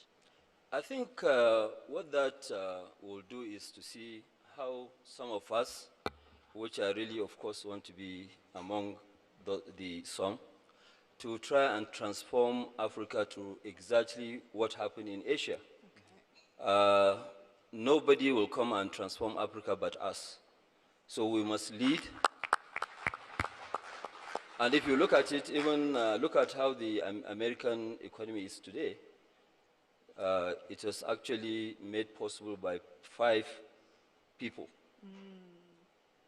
Okay, so these 5 people, they are the ones, you know, the likes of Ford, Carnegie, you know, and the rest. They were the ones that actually made America great. Yeah, I mean, it's not Donald Trump. I won't even comment. We shall just move swiftly along. Yes. So really, when you look at it, yes, we can make it happen. Right. And I've seen it, really. You know, I'm a true believer that nothing is impossible. I mean, if 10 years ago, you mentioned to me, or even if I've actually seen it in a dream, that our company will have a revenue of $3 billion, I would have said that no, it is impossible. Right. But today, by 2020, we'll have $30 billion of revenue. Wow. That's incredible. Why? Because, you know, we've gone into a very bold, you know, projects. Yes. When people are running away from investing, we're investing, you know. So, I mean, from just petrochemical and refinery and oil blocks, we'll have over 25 billion. Then the rest of the billions will have about $6 billion of revenue. So with this, is just telling us that, look, if we really are determined, we can make Africa great. The potentials are there, but you know, unless somebody now try and make sure that, yes, these potentials become reality, they will be there forever. Right. So we've been told by Dr. Adesina, rev the engine, and you're saying we need some key drivers, and you are one of those drivers, and we say thank you for that. There must be drivers, because without drivers, it's just not going to happen. And luckily for us, a lot of our presidents right now, they think also like us. So when you now go there to explain, you know, they will say, okay, fine, come in. You don't even, well, I won't just go and knock on their door because they're too big. So No, so Aliko, you can knock on their door. You can knock. I'll make proper arrangement to go and see them. But, you know, we've been having quite a lot of, you know, this. I mean, for example, I wasn't invited to Ghana, but I was the one who called the president, and I went there and I told him that, you know what, Mr. President, we would like to start doing sugar. And he called everybody, we sat down, we met, and we started, you know, getting, we know where we're going to grow the sugar and everything. So thank you, Mr. President. Thank you for that. Majid, I want you to do the same thing. We're nearly winding up, but I just want you to paint that picture for me as an investor in Africa, as someone who has a focus, a strategy, and a vision. What are you building up to? What do you want to get from the continent, and what do you think you will be contributing to the continent? I mean, for any businesses, I mean, social responsibility is very important. And we want to look at Africa middle class to grow. And as you know, small businesses is the highest employer in any economy. Right. I mean, even we are in Dubai, we are focusing a lot on medium-sized and small businesses because it's the highest employer of the manpower. So we're looking forward for policy which is going to really attract a lot of businesses to their continent. We are not looking only for the multinationals, but we are looking for medium-sized company because there is plenty of these medium-sized company. The other things, a lot of time people think business is going to come and make a profit and take this profit away. Actually, in the contrary, always businesses try to grow their business bigger and bigger and bigger because unless you invest more in your business is going to die eventually. So let's not focus on how much profit these businesses are making let's focus how much we can convince these businesses to grow their businesses and they are become a multinational company later on in the future. Thank you for that. As we wind up and just very briefly in a final statement, I would like us to close with, we are here to meet each other, to connect, to challenge, to partner, to work together. So I want each of you to speak to the people you most want to be in a room with now, or the people or the sector you most want to challenge. What message, who do you want to talk to, what do you want to tell them? And Aliko, I'll begin with you at the end, please. Well, I think most of the people that, some of the financial institutions would like to see how we can work together in oil and gas. We want to see how we are going to work in the greatest opportunity, which is agriculture. And also, to make sure that we have some deals done, not just to shake hands and exchange cards.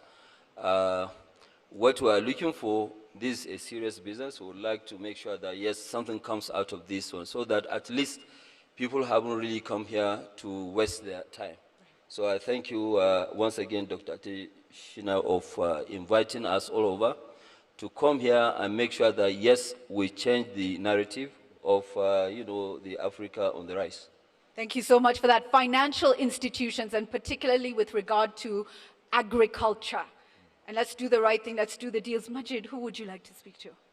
I'd like, to focus on one sector. For example, tourism is a very important sector, is a very growing sector, and I think Africa have a huge potential in tourism. And when I compare a small city like Dubai, attract to their airport around 90 million per year, I see the potential is much bigger here in Africa if we created that opportunity. So we need to invest a little bit in the infrastructure. We need to invest a little bit in mobility of people, and I think you're going to attract, and of course, policies. Last year in Dubai, we lifted, for example, the visa requirement on Chinese. So immediately, the number of Chinese visiting Dubai from 300,000 to 400,000, it reached 1 million today. Wow. So imagine what that can do for businesses and small businesses and for the hotel industry. So there is a huge industry behind tourism, and I think this sector have to be focused on. Thank you so much. Tourism players, I hope you've heard Majid is looking to you. Dr. Adesina, can I come to you next, please? Yeah, I think that it's fantastic to have all the big players here. I will focus on two. Which is the young businesses, the ones that are going to be the future Dangotes, Gurara, Ramaphosa, Motsepes, Dilulumelus, and Komontaros, and all the others, those are going to be what we should focus on. You know, Zuckerberg didn't just show up one day. Bill Gates didn't just develop like that. People have to have confidence in them.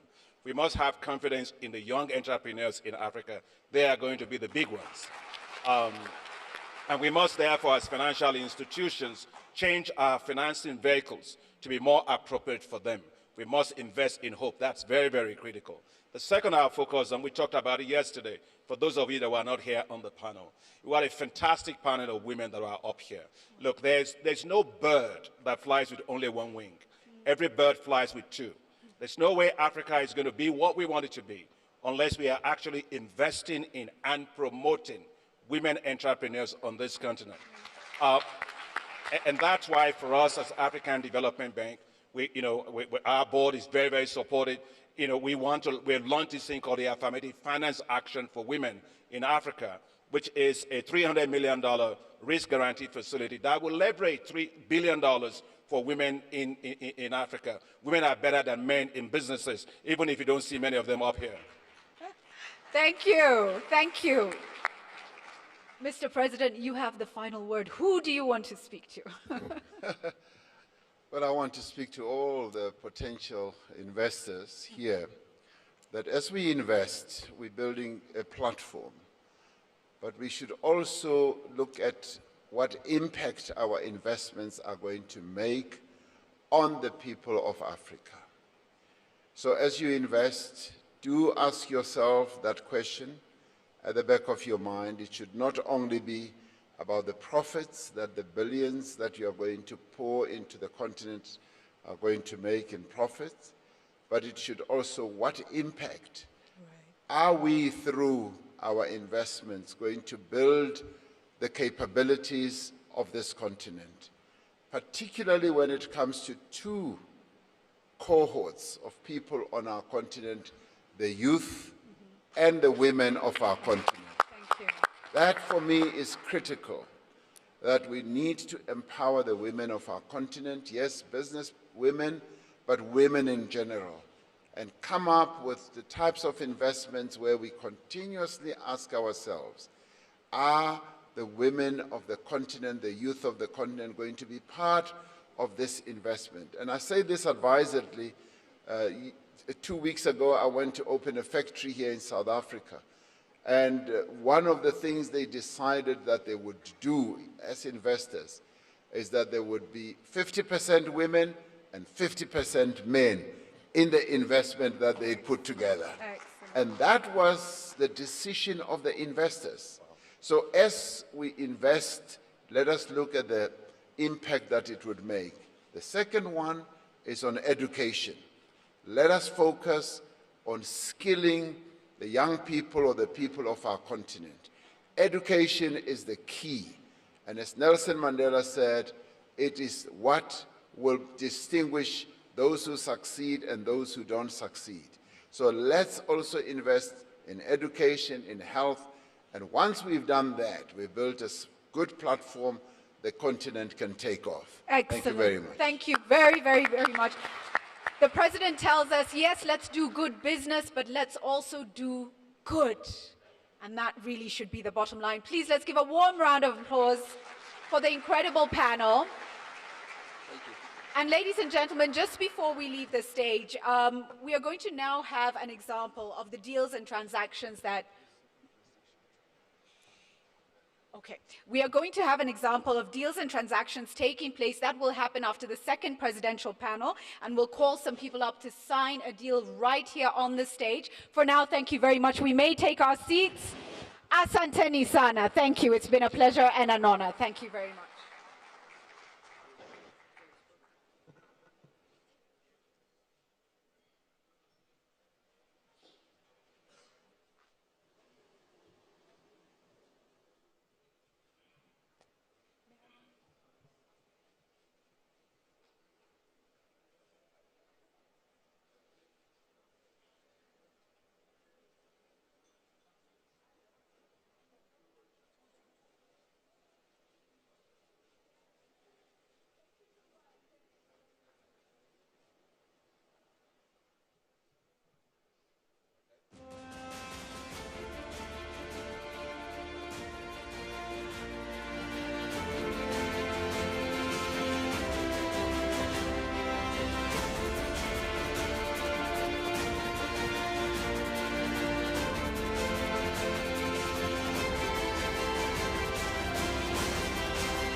Ladies and gentlemen, may I have your attention, please?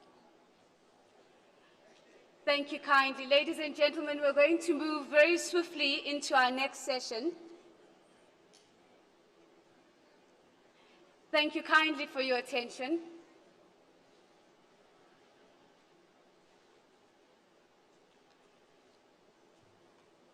Thank you kindly for your attention. Kindly requesting for us to please resume our seats.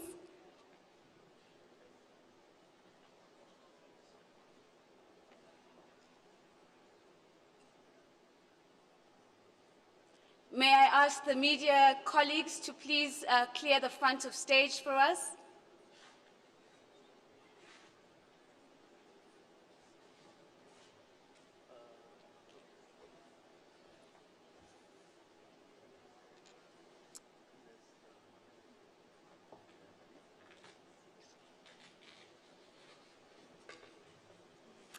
All right, ladies and gentlemen, we're going to move swiftly into our next session.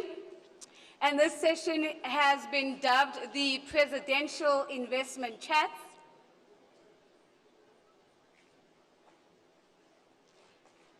Again, thank you kindly for your attention.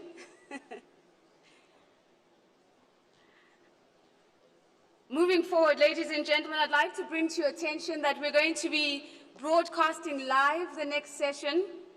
So may I kindly please request of you to please take your seats.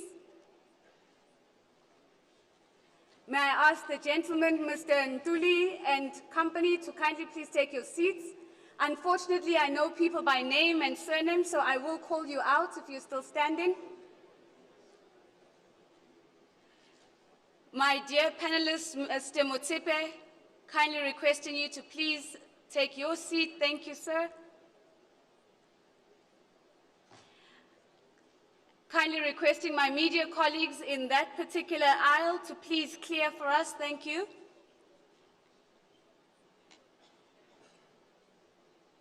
Fantastic. I think we're ready to start. Ladies and gentlemen, my name is Nozipho Mbanjwa from CNBC Africa, and I'm going to be moderating the next two presidential sessions. I'd just like to highlight one detail before we start, and that is this is going to be a live broadcast coming straight to 48 African countries. And so I'm going to kindly request of you to please be mindful of the cameras and to please be mindful of your cell phones as well. We're going to have two sessions. Part one, my panelists have already taken their seats.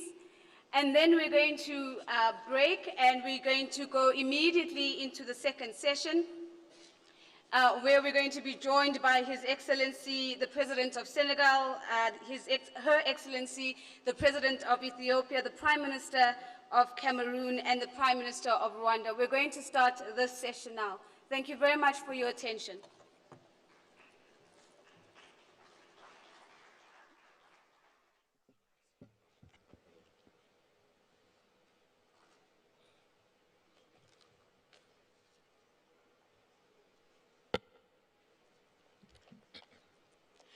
Hello and welcome to this very special CNBC Africa broadcast. I'm Nozipho Mbanjwa. We're coming to you live from the Africa Investment Forum in Johannesburg, South Africa, in a conversation that we have dubbed the Presidential Investment Chats.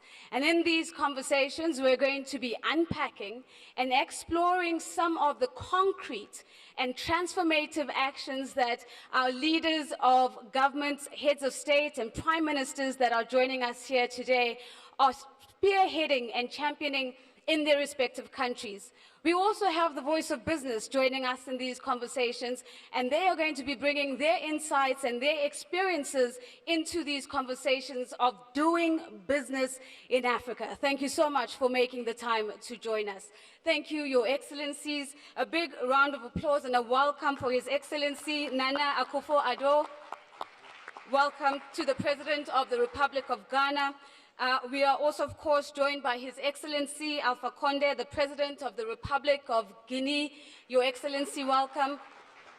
It's with a great pleasure that this panel also has His Excellency, the Vice President of the Federal Republic of Nigeria, Vice President Oshibayo. Thank you, Oshibajo. Thank you very much, sir. And of course, we're joined by Mr. Patrice Motsepe, the Executive Chairman of African Rainbow Minerals. Thank you very much for being here, sir. I'm going to go straight to Ghana first, and I'm going to come to you, Your Excellency. If we look at the Ghanaian economy, you've outperformed the global economy. Political stability has been part and parcel of the narrative coming out of Ghana. We're seeing an improvement in the rankings in terms of the ease of doing business. And most recently, some of the leading publications globally are calling Ghana Africa's leading light. What are some of the big reforms that you believe have attracted and secured the attention of the investment community and helped to shape the perception that we're seeing of Ghana today? Well, first of all, thank you for the opportunity to be part of this panel discussion. All of us have to be grateful to Dr. Adesina for making this whole occasion possible. I think that the focus that is bringing the limited success that we're seeing in Ghana is that government is focused on trying to do what it needs to do, which is not, first of all, to get away from any idea that government is a competitor of our private sector. And the government can substitute itself for the private sector. The role of government, in our view, is to be a facilitator for the development of the Ghanaian private sector. And that has been the focus of our government. So the fundamental issues, establishing a clear perception about the rule of law in Ghana. The rule of law in Ghana working not just for Ghanaians, but also for foreigners who decide to invest in our economy. Secondly, to improve the capacity of the state itself to manage the country and manage the economy of the country. And there's something very important. Less than 6% of our people are part of the tax-paying population of our country. 1.5 million people pay tax in Ghana in a population of nearly 30 million people.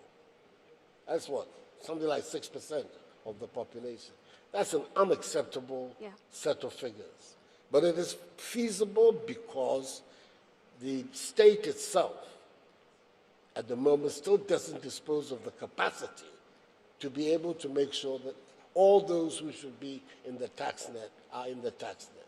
So that's a major focus of my government. How are we going to broaden the tax base? We're talking in Ghana about a vision of a Ghana beyond aid. Essentially what it means is that we believe we're capable of financing our own development out of our own resources. But if only 6% of our people are within the tax net, that already poses a major structural problem. So that's an important focus for government. A third focus for government is the appropriateness of policy. Right. Because we've seen in all the other parts of the world which have succeeded that a major function of that success has been appropriate policy. What are you going to be able to do to stimulate industrial activity? What are you going to be able to do to stimulate the transformation of your agriculture, to make it more productive, to give you greater output? What are you going to do to rationalize the effectiveness of your financial sector?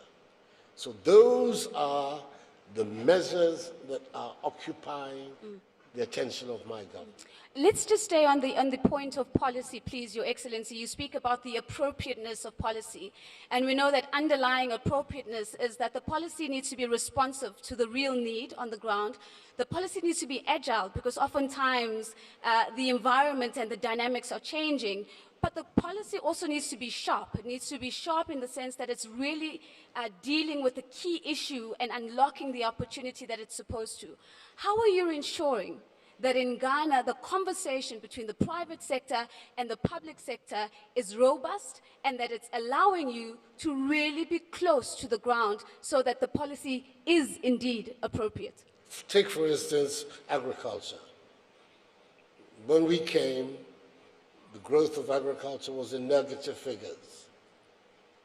We brought a policy we are calling Planting for Food and Jobs, which is essentially the government giving a certain targeted support.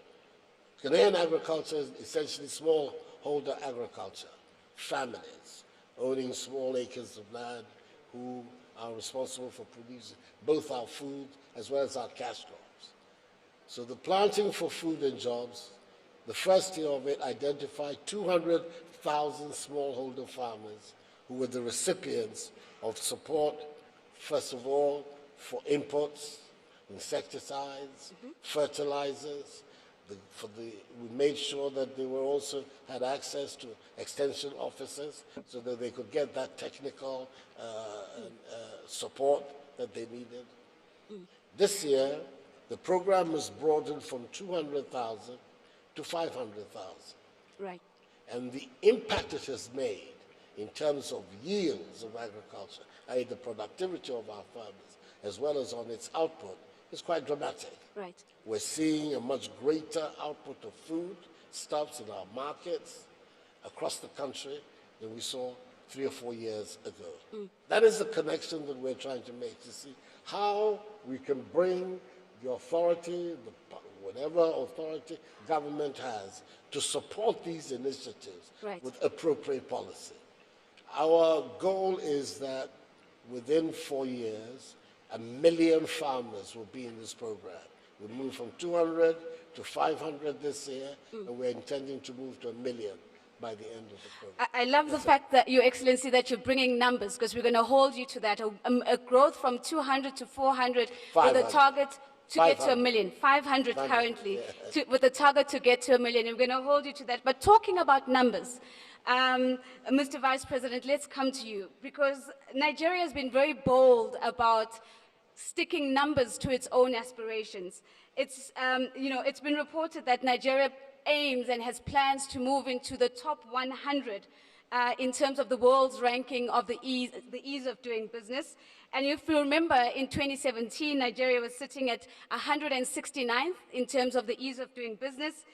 In 2018, that moved to 145th. So we're seeing the trajectory going forward. And the target is that by 2020, Nigeria is going to be in the top 100 countries in the ease of doing business. What needs to happen now to ensure that that milestone is achieved, and what is currently happening in Nigeria to ensure that that milestone is well within reach? Thank you very much. Again, let me just thank President Akinwumi Adesina for this game-changing conference. What we need to do and what we're doing in Nigeria is deepening the reforms that started effectively in 2016 around issues of ease of doing business. The President constituted a Presidential Enabling Business Environment Council, which I have the privilege of chairing. And basically we're looking at reforms in the area of entry and exit of people, construction permits, a national trade platform, getting credit, providing power, etc. And we picked those specific areas because we knew that those were the weak areas and focused on reforming those areas. And what we've seen is that by focusing on those particular areas, we've been able to make incremental change. Nigeria is a large country, as you know. We have 36 states and a federal capital, as well, as well, of course, as you know, a huge private sector. So reform also means reforming the subnationals. So subnationals also have to reform. So, for example, Lagos, which has, which is the commercial nerve center of Nigeria, takes almost 60% of commerce. And so without reforming business practices, regulatory practices in Lagos, you can't change very much. It's also about the 6th largest economy in Africa. Yeah. So that really is a considerable part of the business, even of the continent. So what we've done in Lagos to work as federal government with Lagos on issues around ease of doing business, getting credit, construction permits, which are very, very important, registering property, getting title, and all the other issues around ease of doing business. Also with Kano, which is another very large economy, and by deepening reforms in the states, we've also managed to move the needle in terms of ease of doing business across the country. So those are the sorts of issues that we're looking at. Of course, ensuring also that there's policy consistency is a very important issue for us, and ensuring that the private sector is truly a partner and that the private sector leads in that partnership. That's extremely important for us. So we've established what is called an Industrial and Competitiveness Council and a quarterly business forum, where we meet with all of the businesses, both large and small.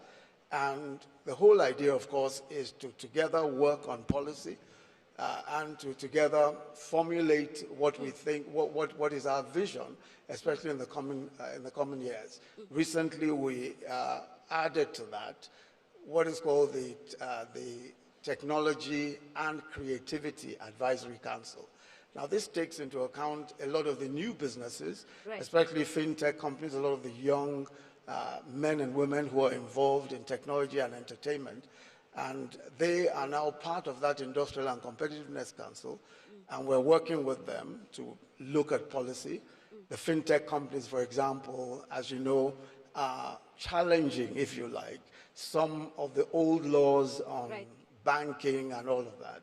Let's jump to that very quickly, Your Excellency, because I think you've raised some really important points, and I'm going to come back to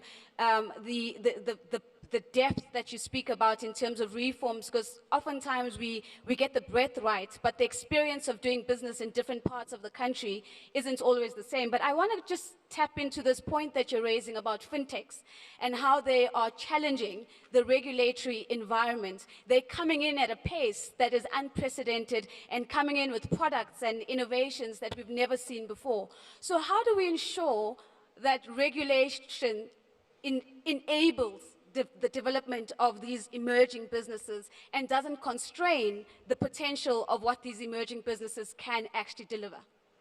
Yes, I think the first thing is to allay the fears of the banks that their lunch isn't being taken away, because the banks, of course, are jittery about some of what is happening in the fintech space. So they need to be assured that this isn't about taking their lunch, but that we cannot avoid what is coming to us now. What we're seeing is that payment systems, lending, all sorts of financial products, even insurance, are happening much faster. So we have to change regulation, and we must ensure that we give space to these tech companies, because what is happening is that there is a quick convergence between technology and financial products, so much faster than many of the banks are able to cope with. So what we're trying to do is work with the banking system, the Central Bank of Nigeria, for example. We're sitting together with the fintech companies, the banks, and the telcos, because the telcos are also in this space now, and many of them are challenging some of what used to be traditional banking businesses. So we're trying to work with all of these individuals, trying to work with all of these different businesses, and trying to bring them all together. But the major issue is that technology is clearly going to disrupt the financial space, and is doing so already. So banks have to reform, they have to invest even in some of the fintech companies themselves, and they've got to see this revolution as really, inevitable. And I think that what we're seeing today is the reform around that space, and many of the banks, of course, are looking up and understanding that this is going to happen, and it's already happening. So you find a lot of the fintech companies are already, in some senses, mini banks. But it's a regulatory challenge as well, because you've got to ensure that that space is not open to all manner of individuals who want to deceive the public, or who want to make money off the public in ways that might be illegal or unlawful. Yes. And I think that's a really strong insight, because what I'm hearing, Your Excellency, is that we need to be mindful that with disruption also comes opportunity, the emergence of new sectors, new investment opportunities, new collaborations and partnerships that can come out of that.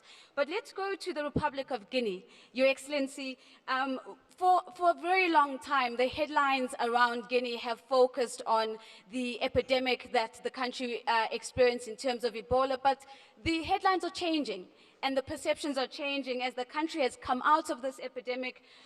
We're also seeing a lot of the perception around the opportunity in Guinea also changing. Perhaps you can just talk to us briefly around the key reforms that are in place to restore confidence of the business and the investment community back into Guinea. Merci beaucoup. Thank you very much. I would like to thank very much our brother Adesina for the opportunity he's giving us to be able to express ourselves in front of such an important panel. I think that when I was elected in 2011,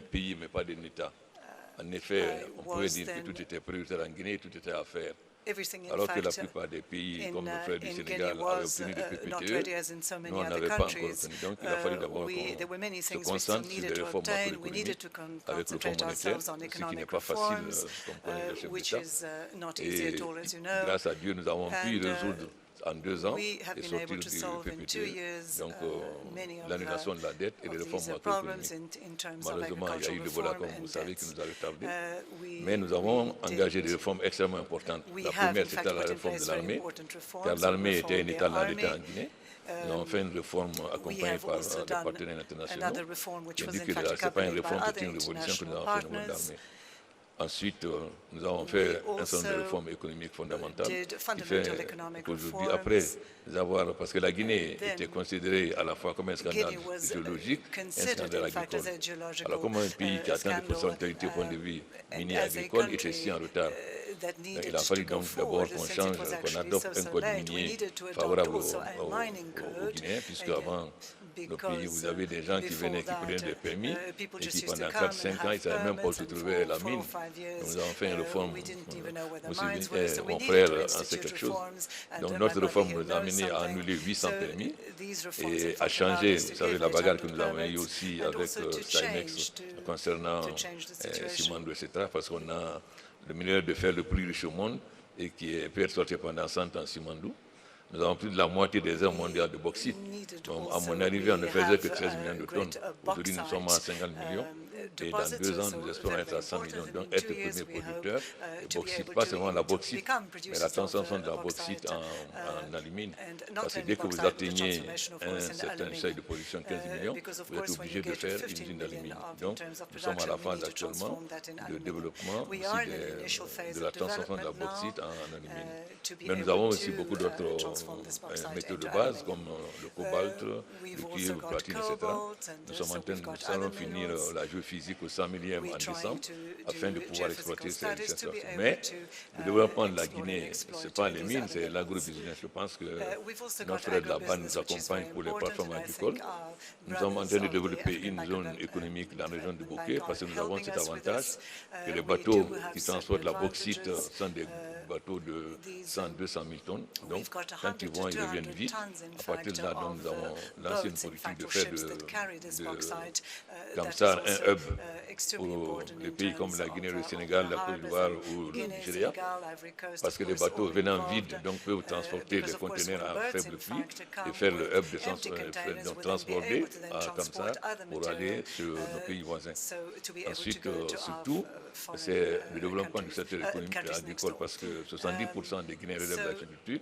Il est évident que les mines rapportent longtemps pour faire l'énergie des infrastructures, mais ne diminuent pas la pauvreté. Donc la seule façon de diminuer la pauvreté, c'est l'agro-business. Quand je suis arrivé, la Guinée consomme à peine 13 millions de tonnes d'engrais. Aujourd'hui, nous sommes à 100 millions de tonnes. Nous avons complètement révolutionné notre agriculture aujourd'hui. Un paysan guinéen, il va sur son téléphone, s'il veut réserver un tracteur, il va sur Orange Money, il appuie et il commande. S'il veut commander le tracteur, s'il veut commander le moissonneuse batteuse, s'il veut commander les engrais. Bien sûr, comme beaucoup sont analphabètes, donc sur leur téléphone, c'est les dessins de tracteurs, moissonneuses batteuses, engrais, etc. Nous sommes donc en train de digitaliser. L'autre réforme importante que nous sommes en train de faire, c'est la réforme du secteur des impôts. Là, nous sommes accompagnés par la CIA d'Addis Abeba, mais par le Fonds monétaire aussi. Nous sommes donc en train de digitaliser, c'est-à-dire différencier l'établissement des rôles du paiement. Donc nous avons fait assez de réformes aujourd'hui et nous commençons maintenant à attirer des investisseurs, soit dans le domaine des mines, mais aussi dans le domaine agro-business. Nous sommes en train aussi de transformer notre port afin d'en faire des ports pour le Mali et le Burkina. Thank you very much for a very impressive list of reforms that are currently underway. Before I come to Mr. Motsepe, I just have another final question. You touched on reforms in the tax space, and we know that some of the challenges in Guinea have been about navigating the tax environment, not only for domestic players, but also for investors who have described the tax regime as quite complicated. How are you simplifying the tax regime? How are you making paying taxes for investors easier and simpler and faster? Bon, avec l'accompagnement des amis qui ont décidé, nous sommes en train de we are trying to guichet unique simplify du commerce extérieur pour methods in faciliter donc les terms of external trade. Of course, we want to facilitate investment as much as possible, and also custom facilitating, but also our fiscal policies. We are trying to change. Much of our economy is informal, and they do not pay taxes. So with our friends, we are trying to see how we can improve this. We've also got an investment code which is very favorable to investors. Nous avons créé surtout un ministère des investissements dirigé par un jeune qui était dans une banque financière à Londres qui est ici actuellement et qui peut donner beaucoup d'informations. Donc pour les réformes que nous sommes en train de faire pour réellement favoriser, parce que notre faiblesse c'est qu'on ne communique pas assez. Donc il n'y a pas une véritable connaissance de l'évolution de la Guinée. Donc nous allons faire une effort pour communiquer mieux afin que les hommes d'affaires sachent exactement quelles sont les réformes qu'ils ont faites et quelles sont les possibilités d'investissement qu'ils ont actuellement en Guinée. Thank you very much, Your Excellency. Again, some really key insights that you've brought to the table. I want to come to you, Mr. Motsepe. We've heard from the various leaders of government speaking about the different reforms, the different programs, the different initiatives that are underway in their respective countries. As a businessman on the continent, what matters most?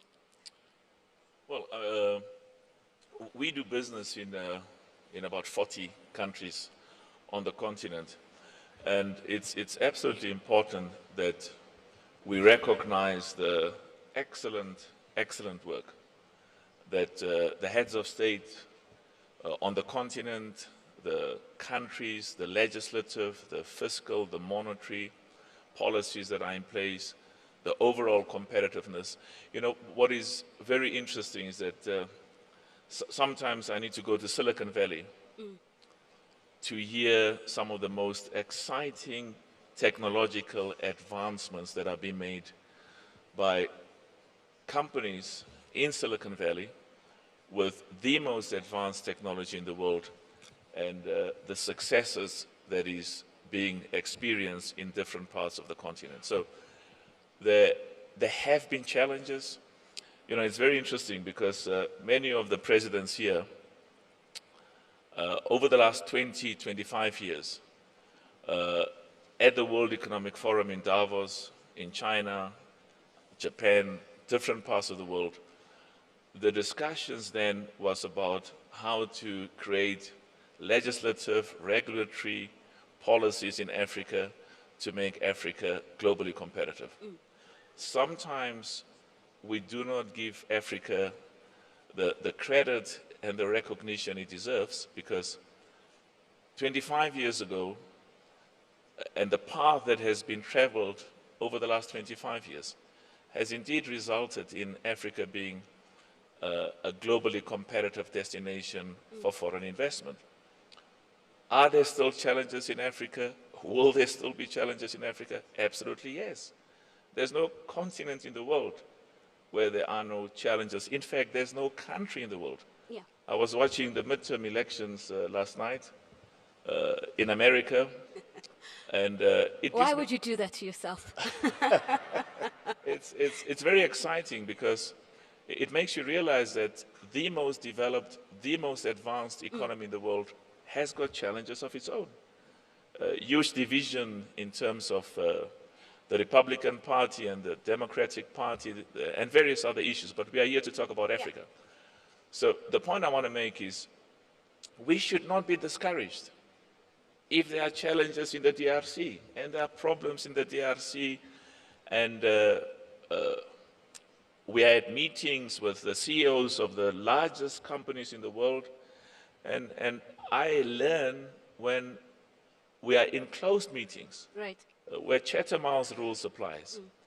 And you sit there with the CEOs of the largest companies in the world, and they tell you about what's happening in Africa.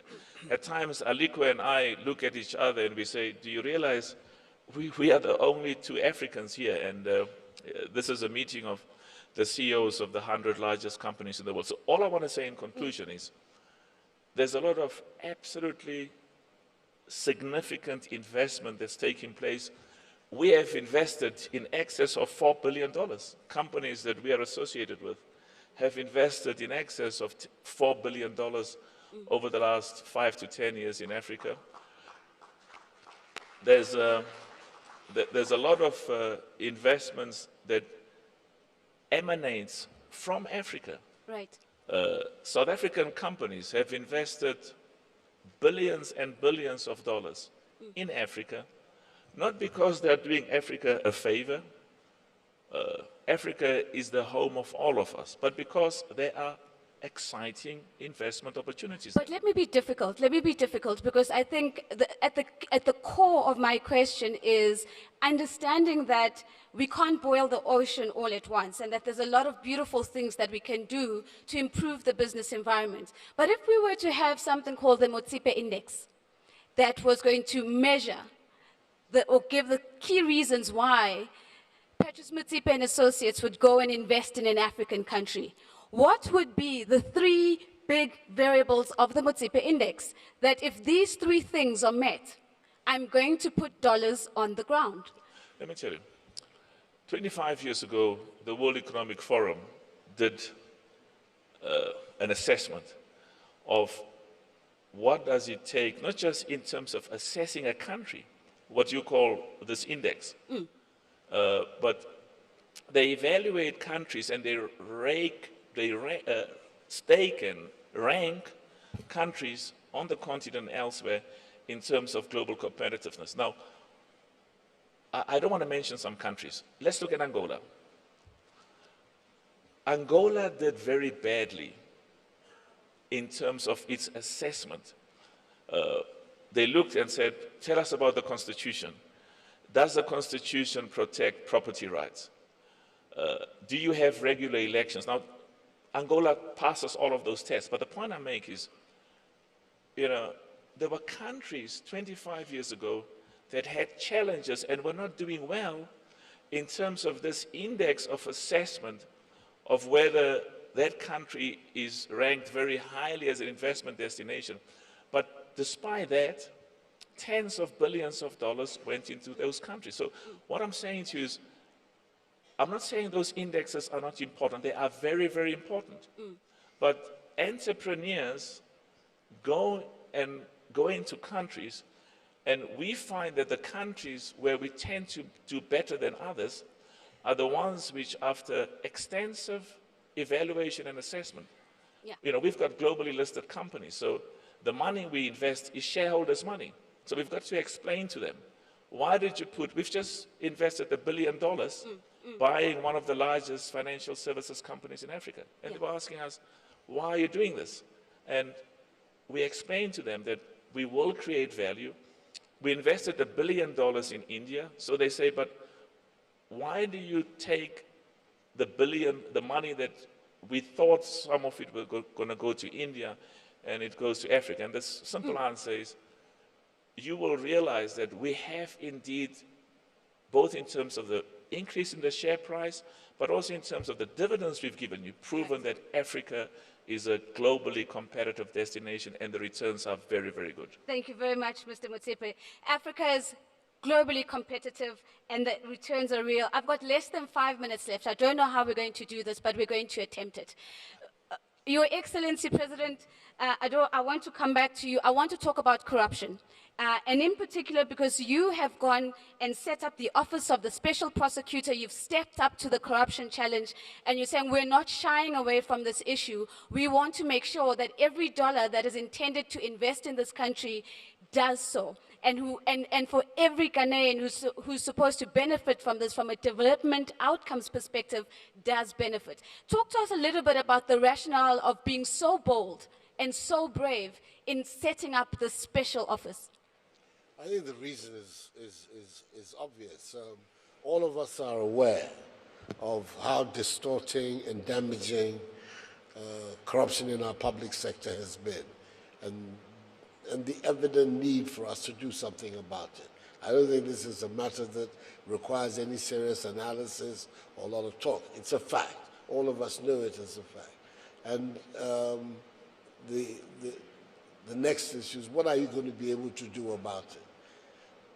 You have to begin by looking at the institutions to see how you can have institutions that are capable of dealing with it. And then the office is there, but there's also the attitude of those of us who are in office.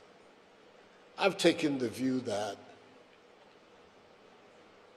we have to make an example, we who are in office in Ghana, so that if allegations are made, evidence is given which suggests that, for instance, members of my administration are indulging in corrupt acts. Anytime an allegation is made, I've seen to it that it's investigated. So far, the investigations have not yielded any serious evidence, but it is important that it is known that people in the administration will themselves be subject to scrutiny if they go off schedule. So I think there's those two things. First of all, the institutional arrangements, which is what the office is about, and secondly, the attitudes of myself and those who are in government about the issue of corruption. Those are the two ways in which we're trying to handle the matter. Thank you very much. It's an institutional capacity and institutional arrangements as well as attitude, because I think that's a brilliant insight, given that we need to build institutions that are reflective of the aspiration that we have as a country. And the special office for special prosecution is very important. Mr. Vice President, I'm going to come to you. I love the point you made earlier about being very deliberate about ensuring that the experience of doing business in Lagos is the same as the experience of doing business in other parts of the country. Now, some of the data that I've pulled shows that if you want to resolve a commercial dispute, it's going to take you 720 days in Kano, but probably less than 400 days in Lagos. Again, this speaks to this difference in experience. How are you ensuring that when we look at Nigeria and the investment potential and the investment opportunity, we're able to look at the entire country in its totality? How do we ensure that the policies that you are leveraging and using are far-reaching and are not just concentrated in the big commercial centers and the big commercial hubs in the country? What in terms of a practical approach to that we've done is through what we call the National Economic Council. Now, the National Economic Council is a council which I have the privilege of chairing, and it is a council that takes all of the state governors. Every state governor is a member of that council, and we meet once a month. Now, what we try to do is to look at policies and try and see what best practices are, and how we can share those best practices and ensure that everyone is on the same page. So that's helped a great deal. It's helped us, for example, to set the fast-track courts in Lagos as a model for several of the other states, and several of the other states are also using fast-track courts and are developing their own systems along those same lines. So where we have strengths, where Kano has strength, for example, in registration of property, we produce this and we present this as an example, as best practice for everyone to see. So we're laying broadband infrastructure, for example. Some of the states have good practices with broadband infrastructure, and we're trying to make that, we're trying to make that spread across all of the states. The pockets of excellence. So taking where we've got pockets of excellence and trying to make sure that we extrapolate those to the broader country. Yep. I'm going to ask a final question. I've got a monitor that's screaming at us that our time is up. I'm going to ask a final question to His Excellency President Conde. Your Excellency, you spoke about the opportunity that comes with bauxite and a range of other minerals that are available in Guinea. We know the African experience, and in fact, we've been very clever about terming it a resource curse in many markets where we've seen great resources not actually contributing to prosperity, and great resources that we see investment coming in, but that's not translating into developmental outcomes. What is Guinea doing to ensure that this new opportunity does not go in the same historical trajectory that we've seen in other countries? How are you avoiding or ensuring that you're going to avoid the resource curse? D'abord, notre code First of all, our mining code is actually put in place very precise issues. First of all, local content, if we talk about bauxite, and very important also transport. So all the transportation of bauxite destined at the moment just to Guinea. So no foreign company, in fact, is in fact involved in this transport, and it has to be put at, if any international company is there, it has to be at the disposal. Si c'est pour l'exploitation de la bauxite, automatiquement, le gouvernement guinéen a 15% d'actions gratuites, et si c'est dans les mines, 7%. Ensuite, nous avons tiré les leçons de l'expérience de certains pays. Par exemple, nous avons un accord stratégique avec la Chine pour le financement de 20 milliards de dollars d'infrastructures contre livraison de matières premières. Mais ce que nous avons fait, ce n'est pas de donner une mine à une société chinoise, parce que si on emprunte par exemple 1 milliard, qu'on donne une mine, 7 000 par voilà 2 milliards. Donc ce qu'on fait, c'est on rembourse par des royalties que rapportent ces sociétés, ce qui veut dire que si au bout de X années on a fini de rembourser, tout le revenu revient à la Guinée. Mais les gens voient surtout la Chine, mais en Guinée, il y a tout le monde. Il y a les Américains qui sont là depuis des années à Kamsar, il y a Abu Dhabi qui est à Atlanta, il y a l'Angleterre avec la Fer, il y a les Russes, etc. Donc nous faisons en sorte que la zone minière ne soit pas un îlot de développement. C'est pourquoi, autour des mines, nous sommes en train de développer actuellement. Nous obligeons chaque société minière à défricher afin de permettre le développement de l'agriculture dans des régions. Et surtout aussi, à faire maintenant l'agriculture sous serre que nous avons lancée, parce que ça permet donc toute l'année de produire toute l'année dans les zones minières. Donc, les zones minières ont l'obligation d'investir dans la production agricole et dans les infrastructures, les hôpitaux, les écoles, etc.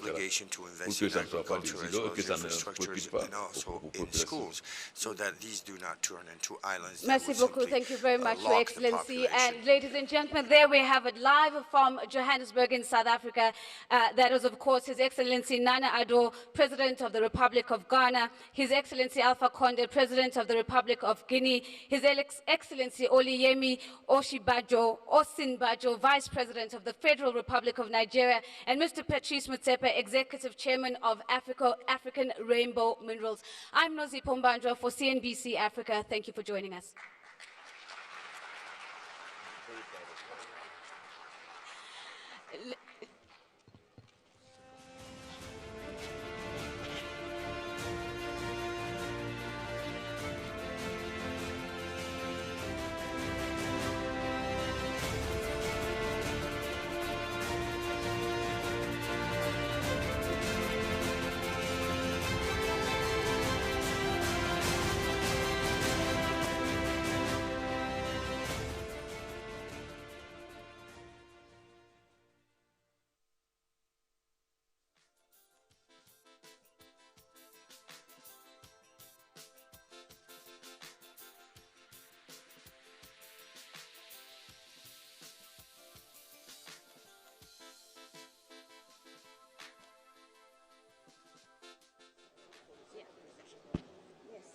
Ladies and gentlemen, we're moving directly into the second session for the second presidential panel.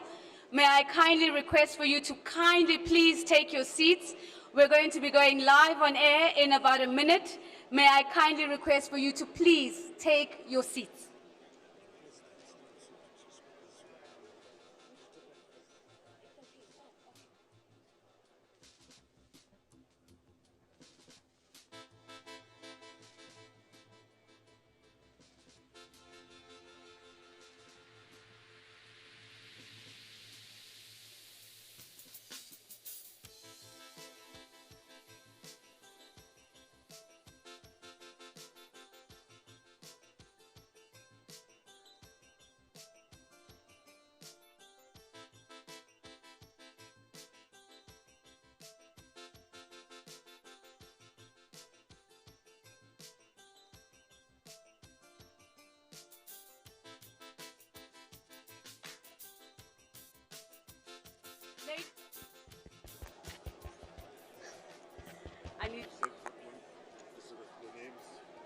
Ladies and gentlemen, I am kindly requesting for us to please take our seats. Members of the media, may I ask you please to release us so that we can move into the next session? Members of the media on stage, members of the media on stage, may I kindly ask you to please clear the stage? Members of the media on stage, please clear the stage. Thank you very much. Members of the media on stage, madam, sirs, please kindly clear the stage. Thank you very much.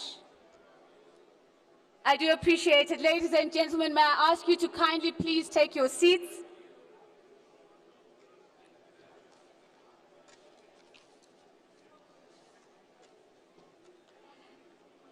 Ladies and gentlemen, kindly please take your seats. We're going into the second presidential panel. Can we please give respect to our heads of state and kindly please take our seats?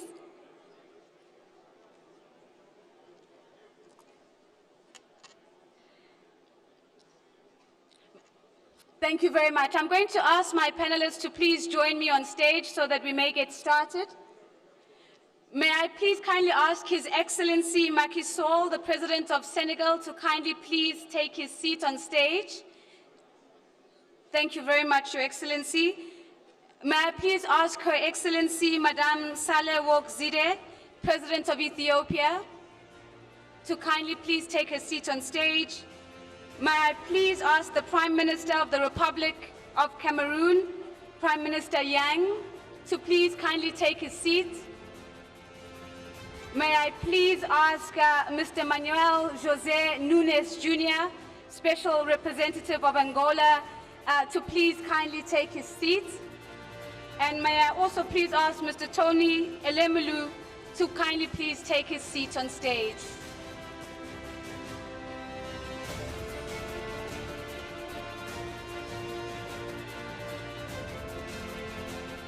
May I kindly request Mr. Tony Elumelu. Thank you, sir.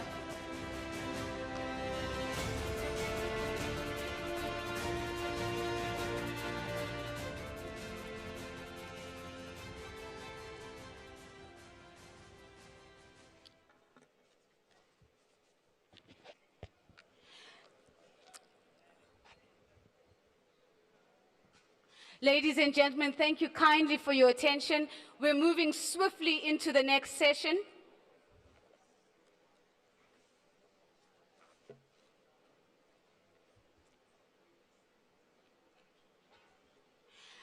Hello and welcome to the special CNBC Africa broadcast. We're still coming to you live from Johannesburg in South Africa. And yes, if you've been tuned in, you would have seen we've just completed part 1 of our presidential investment chats. We're moving into part 2 of our presidential investment chats. And joining me now on stage for this part of the broadcast, we're joined by His Excellency President Macky Sall, President of the Republic of Senegal.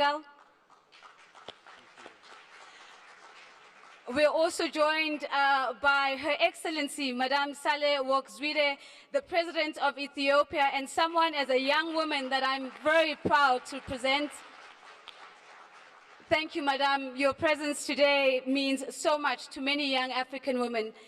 We're also joined, of course, on this stage by the Prime Minister of the Republic of Cameroon, Prime Minister Philemon Yang. Thank you very much for joining us, sir. And we're also joined by Mr. Manuel José Nunes Jr., Special Representative of the Angolan Head of State and Head of Government for Angola. Thank you very much for joining us, sir. And as we've been having in the presidential investment chats, the focus of the conversation, of course, is looking at how the various heads of government and leaders of government are using policy to create the space for private sector to thrive. We're asking the big questions around how policy is unlocking some of the institutional, legislative, regulatory, and even political constraints that still remain a key feature of many African markets. President Sol, I'm going to start with you. Thank you very much for being with us. Now, when we look at Senegal, we see strong fundamentals. We see one of the fastest growing economies in Africa. If we look at Africa's investment index, Senegal is sitting in the top 10 of that index, and also being recognized as one of the 5 most reformed markets in sub-Saharan Africa. Can you tell us a little bit about the business environment and competitiveness reforms that have been a key focus of the Senegalese government and what these have enabled you to achieve? Je vous remercie. Thank you. Je voudrais avant toute chose First and foremost, exprimer ma satisfaction et surtout mes remerciements au président Adesina du groupe de la Banque africaine de développement pour cette formidable opportunité qu'il nous offre en mettant le secteur privé africain en particulier, mais aussi international, avec les décideurs, ensemble pour arriver à des convergences et à des transactions positives pour le continent. Merci beaucoup, Hakim. Je suis d'autant plus fier que dans notre politique de transformation au Sénégal, le groupe de la Banque mondiale, de la Banque africaine de développement est un acteur majeur dans le processus de financement. Donc c'est pourquoi c'est pour moi un devoir d'être ce matin à Johannesburg et de prendre part à ce formidable débat. En ce qui concerne les réformes, ce matin, je pense que nous avons suivi beaucoup de communications positives. Et nous devons être fiers de ce que nous sommes en train de faire en Afrique. L'Afrique est partie de loin, mais quand vous voyez les dynamiques qui sont enclenchées dans l'ensemble des pays, du nord au sud, de l'est à l'ouest, non seulement les États sont dans des processus de transformation très dynamiques, mais le secteur privé africain, les populations africaines sont engagées. Afrique qui marche debout, une Afrique qui est fière d'être ce qu'elle est et qui aujourd'hui enregistre des résultats extrêmement positifs. Alors, c'est la raison pour laquelle, en ce qui me concerne, dès mon arrivée à la tête du pays, il fallait engager une stratégie de croissance qui était différente des politiques jusque-là. Je n'allais pas dire imposées, mais quasiment qui étaient les politiques en cours. C'était des politiques de réduction de la pauvreté. J'ai trouvé que ce n'était pas ambitieux et qu'il fallait plutôt avoir l'audace et le courage d'avoir une stratégie d'émergence. C'est-à-dire non seulement il faut vaincre la pauvreté, mais il faut créer la richesse et il faut émerger. Voilà ce qui a été à la base de cette politique appelée Plan Sénégal émergent. Évidemment, il s'agissait non seulement de s'appuyer sur des secteurs qui sont les moteurs de la croissance. L'agriculture fait partie de ces premiers secteurs. On en a beaucoup engines for parlé ce growth, matin. agriculture, as L'agriculture we doit saw être renforcée extensively en this Afrique morning. parce que non Agriculture seulement ought to elle est be pourvoyeuse reinforced in d'emplois, Africa because not only mais does elle it est generate également jobs, une des sources but durables de it is croissance du also continent. one of the Et en ce qui sustainable concerne le sources Sénégal, of nous sommes growth for the passés continent. de With regard to 1,7% de Senegal, croissance we moved from en 2011 à 1.7% 7,2% l'année dernière. growth to Et nous 7.2 last escomptons year, également and avoir we 7% au moins to sur at least 2018. achieve Le 7% secteur growth over agricole, the mais course of aussi 2018. pour la transformation du Agriculture, but continent, il also fallait in faire order la for réforme our du secteur de continent l'énergie. to Alors là-dessus, transform, we had to non seulement nous engage avons opté reforms pour in une energy. diversification des So sources, here c'est-à-dire un we've mix opted for a énergétique qui diversification of permet sources, d'éviter an le energy seul mix poids that des would hydrocarbures, allow us évidemment actually pour to lesquels nous not n'avons simply pas be de contrôle, fully mais dependent il over s'agissait de s'appuyer hydrocarbons that sur we do nos not sources control, locales, but also le soleil use qui our est abondant local en Afrique, resources. We have le vent abundant abondant sunlight en in Afrique, Africa, mais aussi de abundant plus en wind plus in la Africa, biomasse and et biomass, le gaz as well aujourd'hui qui est une as perspective gas, majeure pour le which Sénégal. represents a Cette major transformation dans le prospect for secteur de Senegal. So l'énergie, therefore, dans le cadre this du développement des partenariats transformation, this public-privés, energy puisque transformation toute la in terms production of électrique PPPs or aujourd'hui au Sénégal public-private est partnerships, assurée par because le today secteur privé. all of the work that is being done in Senegal is Dans le cadre de driven IPP by the défini private sector, avec une international régulation and qui est forte et qui domestic. fait que So we need to have nous nous very concentrons strong sur le réseau de distribution et IPPs sur le whereby réseau de we transport. focus Ce qui on fait qu'en the 5 ans, on a distribution doublé grid les and the capacités qu'on a transportation trouvées au grid. Sénégal. So we've Parce que doubled nous our avions que capacity 500 et over the quelques course of mégawatts. 5 years. In Aujourd'hui, on Senegal, a we moved from 1130 mégawatts déjà actifs sur le pays. megawatts up Et to nous allons 1,300 poursuivre cette megawatts that are politique active non in seulement the de country, and we shall diversification, pursue mais this aussi de diversification mise en policy, place but also d'une énergie à bon marché. Alors, make sure l'état de that droit, energy évidemment, est le fondement. be L'état de affordable. droit, c'est aussi The rule of law une is the justice basis. The rule qui of law fonctionne also pour means tous les acteurs, une justice justice that is équitable, for all mais players, c'est aussi la a lutte contre la fair corruption. justice, but also Et là, the fight against croyez-moi, corruption. je connais Here, des pays believe comme me, le Nigeria I do know qui one font of the face. countries such as C'est un défi Nigeria quand that on are parle de facing lutte this contre la challenge. You know, corruption. when you want Parce to que fight si on veut corruption, it is réellement a lutter major contre la challenge, corruption, ça because veut if you dire truly wish qu'on to veut fight mettre des organes corruption, robustes au niveau this de la means that you justice. have to Et have ça veut dire qu'il faudra robust traduire des courts, acteurs qui ont institutions, été, en tout cas, and poursuivis pour faits de try corruption. those Et à partir who de ce have moment, vous avez committed maintenant tout un tas crime de corruption. mécanismes et de, And therefore you would have et de a dispositifs great number of qui mechanisms luttent and contre, instruments évidemment, cette that politique shall qui serve est, en tout cas, à to l'avant-garde de ce que l'Afrique doit faire. Et le Sénégal champion a beaucoup this agi policy dans that we la all réforme seek to de implement l'environnement boldly des affaires, ce in qui a Africa and aussi in Senegal. eu comme And in Senegal, conséquence we've immédiate le acted développement de tremendously in order to l'investissement make Merci sure beaucoup, that our Your business Excellency. Thank you environment very is much for friendly that. and encourage Some really private strong insights coming through. Again, you've raised the issue of the rule of law and tackling corruption, and I'm hoping that I'll get an opportunity to unpack some of that very briefly, very briefly. You speak about public-private partnerships as going to be the key model that is going to unlock the opportunity in the energy sector. We've been talking about public-private partnerships for a long time across the continent. What are you doing differently in the PPP configuration that is going to attract even more private sector capital than what we might have seen before? Alors, ce qui est nouveau, c'est d'abord une régulation forte qui était là pour ce qui concerne le Sénégal depuis 1998. Mais c'est la politique sectorielle de l'énergie que j'ai définie qui voudrait enlever à l'État la part, n'est-ce pas, de production, puisque jusque-là, les sociétés nationales elles-mêmes allaient s'endetter via le ministère de l'économie et des finances. Et donc nous prenions la dette sur nous.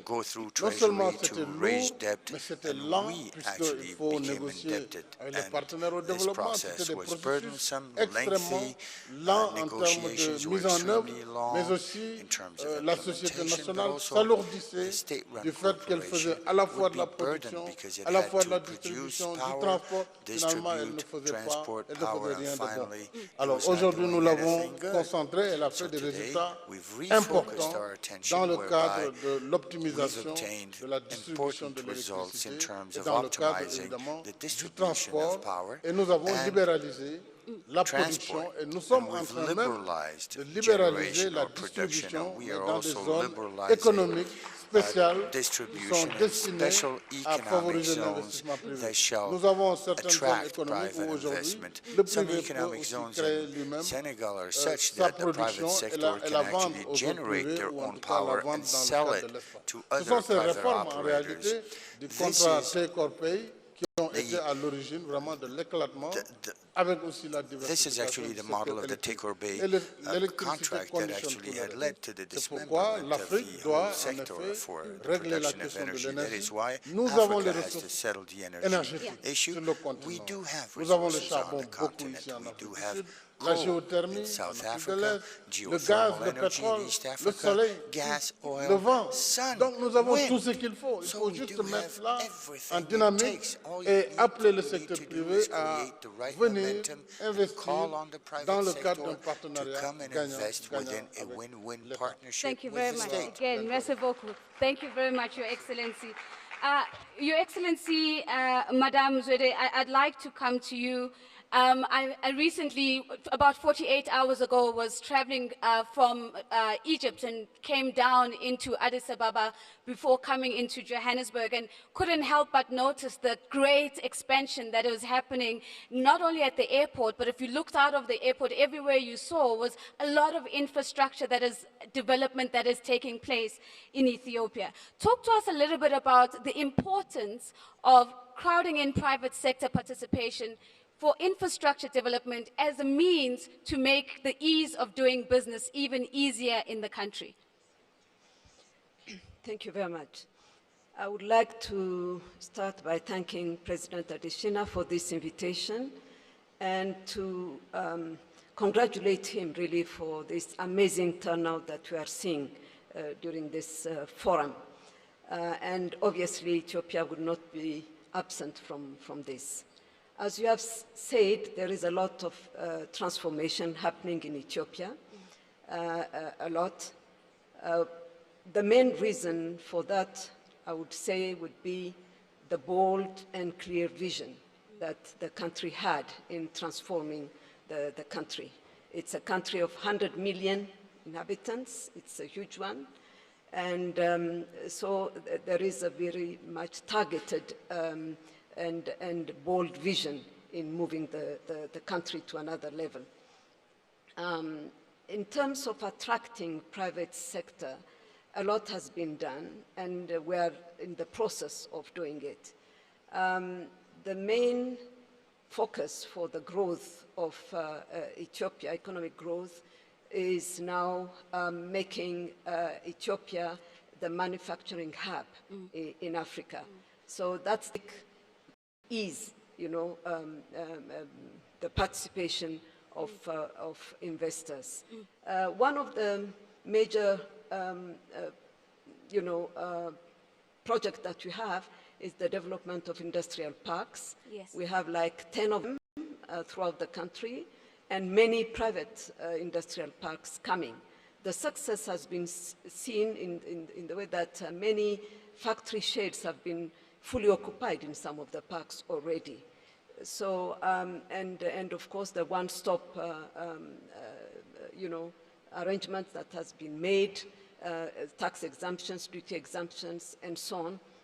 So, in any case, Ethiopia believes that the private sector has a role. Thank you very much. I'm going to move on to Prime Minister Yang. And Prime Minister, if one looks at the investment profile of Cameroon, it's easy to see that China has been a very steady partner, a long-term partner for Cameroon. Talk to us a little bit about some of the initiatives underway to broaden the investment base so that there's not only the relationship with China as the strongest, but we're also crowding in investors from other parts of the world to compete for the opportunities in Cameroon. Thank you. Thank you very much. First of all, I wish to bring you the greetings of our President, President Paul Biya, who couldn't make it to this meeting. He would have liked to be here. Well, we are working very successfully with China. China is one of the main investors in Cameroon. But we're also working very successfully with other countries, for instance, the Western countries. We have put in place a whole system to make ourselves attractive to investors. First of all, we have an investment promotion agency, which is doing very well. And we are a liberal economy, so anybody who would like to invest in Cameroon would have a whole system which is favorable. We have a stable legal system, and in fact, we put in place a law which gives advantages to investors in all kinds of areas. For instance, if you're a first investor, you are going to have a number of advantages. We also have a bank for small and medium-sized enterprises. We also have an agency to promote small and medium-sized enterprises. We are building a very successful sector on energy, hydroelectricity, because we have a tremendous potential. We are also rendering doing business a wonderful thing in Cameroon. The public and private sectors are cross-fertilizing each other, and this is making us more and more attractive. So that if you were to see how many people are coming to us, you will realize that the Chinese sector is important, but it's not the only sector in Cameroon. We also have build, operate, and transfer possibilities. This one makes it possible for any company which would like to do business in Cameroon to work successfully. And we know we've maintained a good growth in the past few years, 4 to 5%. We also have modern telecommunications and information infrastructure in place. So we have everything that can attract everybody in addition to the Chinese. I love that. We have everything that can attract everybody in addition to the Chinese. So everybody is welcome. Yes. Thank you very much. Mr. Prime Minister, I am aware that the country is currently reviewing its Financing Act leading up to 2019. And this is quite important because we know that there have been lots of conversations about the relatively high tax rate in Cameroon. Talk to us a little bit about some of the thinking around how do we use the Financing Act? What's likely to come out from a taxation perspective that would increase further the attractiveness of Cameroon? In fact, about the taxes, we are evolving very fast. And we have a big opportunity in Cameroon every year in the financial law, and we're going back to debate on the law in a few days from now. Yes. We can make changes to accommodate businesses. So it's not like our taxes are built in cement or some other thing. Every year we can make the changes to accommodate companies. And in fact, the private sector works with the Ministry of Finance to review the taxes every year. We are not where we used to be 10 years ago.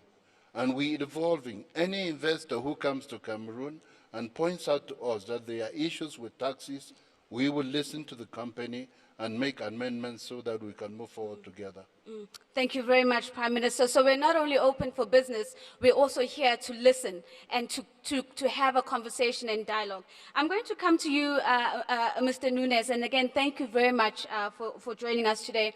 And I want to just raise a broad theme. Whether you're talking about South Africa, whether you're talking about Cameroon, whether you're talking about Nigeria, whether you're talking about Ethiopia, oftentimes, when elections are on the horizons or elections have just taken place, there's a lot of political noise. How do we ensure that the investment community does not get caught up in the political noise and lose sight of the investment opportunity that remains before and after human beings have taken office?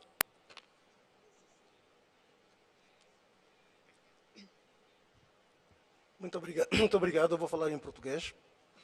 E, em primeiro lugar, eu gostaria de apresentar aqui uma saudação especial do Presidente de Angola, Sua Excelência João Lourenço, que eu aqui represento. E essa saudação é muito especial para o Dr. Alicina, que é o Presidente do Banco Africano de Desenvolvimento. Muito obrigado. Angola é um país que esteve mergulhado numa guerra longa e muito destruidora durante muito tempo. Obteve a paz em 2002 e desde essa altura entrou para um processo de reconstrução e também de desenvolvimento. Nos últimos 16 anos, temos tido uma economia com um crescimento muito dependente do setor petrolífero. Há uma correlação muito grande entre o preço do petróleo no mercado internacional e o comportamento em termos de crescimento da economia angolana. Quando o setor petrolífero cresce, o resto da economia também cresce. Quando o setor petrolífero declina, o resto da economia também declina. Este é um aspecto que nós precisamos de eliminar e fazer com que a economia angolana seja cada vez mais diversificada. O governo do presidente João Lourenço está neste momento em exercício há um ano e deram grandes passos no sentido de fazer com que a economia fora do setor petrolífero possa ter um desempenho melhor. Foram dados passos importantes no que diz respeito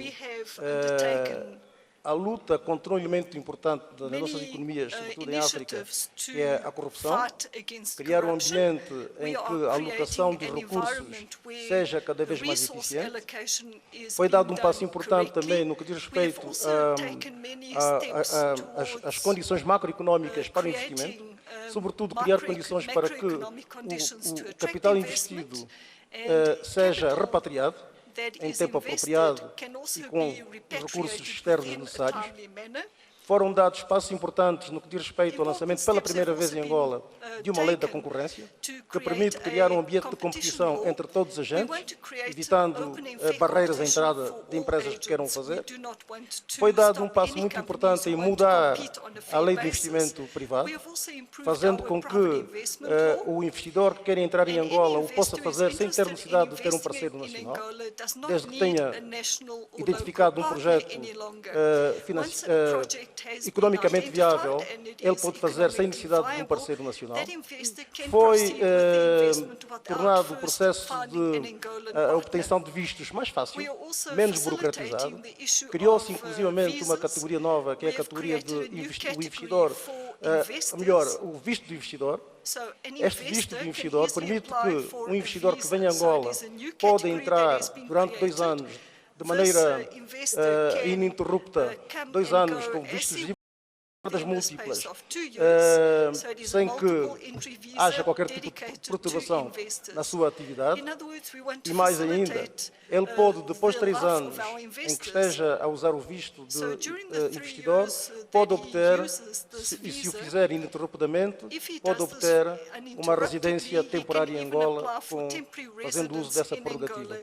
Esses passos todos foram dados no sentido de atrair o investimento privado e fazer com que Angola diminua a sua grande dependência relativamente ao petróleo. Thank you very much. Thank you very much, sir. Yes, we can give him a round of applause on that. Some really bold initiatives coming through. And I think, of course, the point of not needing a local partner is probably subject to a secondary conversation. But I do want to say that this conversation would be incomplete without the voice of private sector. And so, having saved the best for last, we're going to come to you now, Mr. Tony Limulu. And one of the things we're really good at, I think, if we look at the number of conversations we have as Africans, is that we're really good at building plans.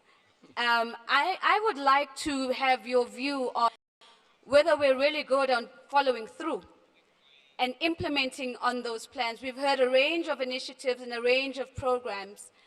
What are the things that you have seen being done on the ground that have mattered?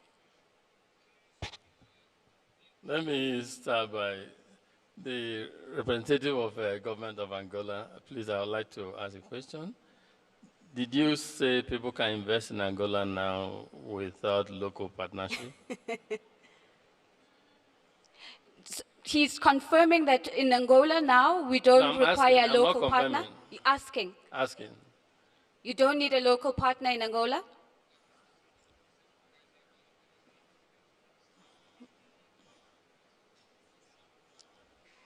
O que eu disse é que para um investidor estrangeiro entrar em Angola, poderá fazê-lo diretamente, sem que tenha necessidade de ter um parceiro nacional. Desde que ele identifique um projeto e considere que esse projeto tem rentabilidade suficiente e quiser fazer sozinho, pode fazer. Antes havia limitação de certos setores, na lei anterior de investimento em Angola, havia limitação de que um investidor quisesse entrar em Angola, um investidor estrangeiro, para o fazer, tinha que necessariamente ter um parceiro nacional. Este elemento foi retirado da nova lei de investimento para permitir uma maior flexibilidade e que os investidores possam fazer sem que haja essa limitação. Investment in our country. So let's get your reaction to that, Mr. Tony Lumulu. I think that's very commendable. Congratulations. We shall resuscitate our investment application in your country following this now. And Mr. President, Madam President, I also heard you say Ethiopia intends to become a monetary center. Ethiopia? That would be nice. At least to go for Ethiopia to open up the economy so that people can invest. No, talking about, we commend President Adesina and his wonderful team for this. He's been a great transformative person right from when he was a minister in Nigeria to where he is today, so we're not surprised by what he did. We're very proud of you. Indeed, we're having this convening not because people don't want to invest in Africa. We need to live with that. There's so much private global capital looking for a destination, but they go to where destination they are welcomed. So if there's one lesson we need to take away from this forum, this investment forum, my viewpoint, is well good to sign deals, but beyond signing deals, we need to make sure that those deals work. So one thing we need to take away is we should go back and reform our countries, our economies, because there's indeed so much capital looking for the right places to go to. In talking about plans and investment, I often ask myself, I'm not a public sector, but as a private sector person, there are two things we do, and we try to do very well. First is ability to articulate great plans, or more importantly, is executing those plans. Thinking through policies and plans very well. We heard almost all the private sector people who have spoken here today have talked about policy consistency, richness, and robustness of policies. This is very good to attract investment. But equally important is how we execute. Yeah. And one of the presidents spoke earlier on and said, private sector and public sector are not in competition. We should work together. We should develop policies consistently that would encourage the private sector to invest. If we have private sector invest, we'll be able to deal with most of the issues and challenges that even government on a daily basis is trying to address. Talk of unemployment. Government on its own cannot create employment. Government needs to facilitate economic agents and actors that will help to create employment. That's the private sector. The private sector, small and medium-scale enterprises, that is where you create employment. But why, therefore, is it that private sector, the small and medium-scale enterprises don't do well?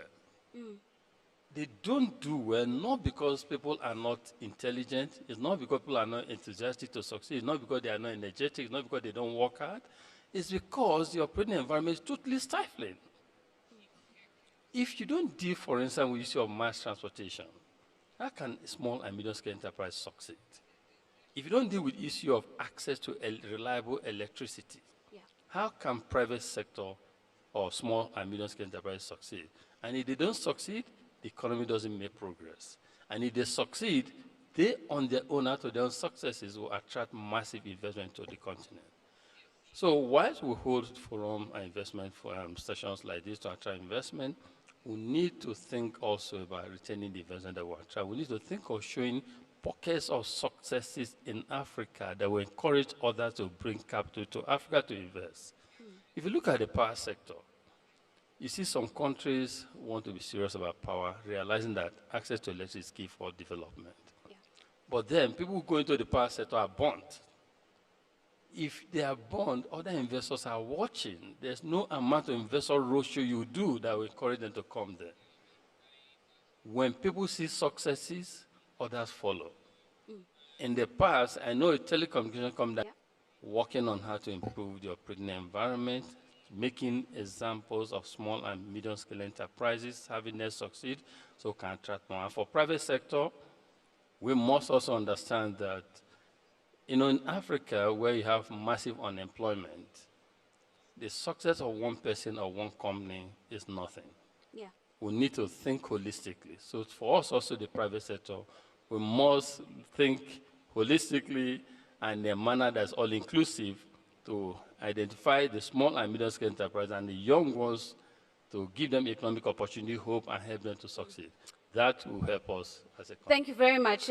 Thank you very much. And yes, we can give a round of applause because we need to have these conversations not just in the context of big business.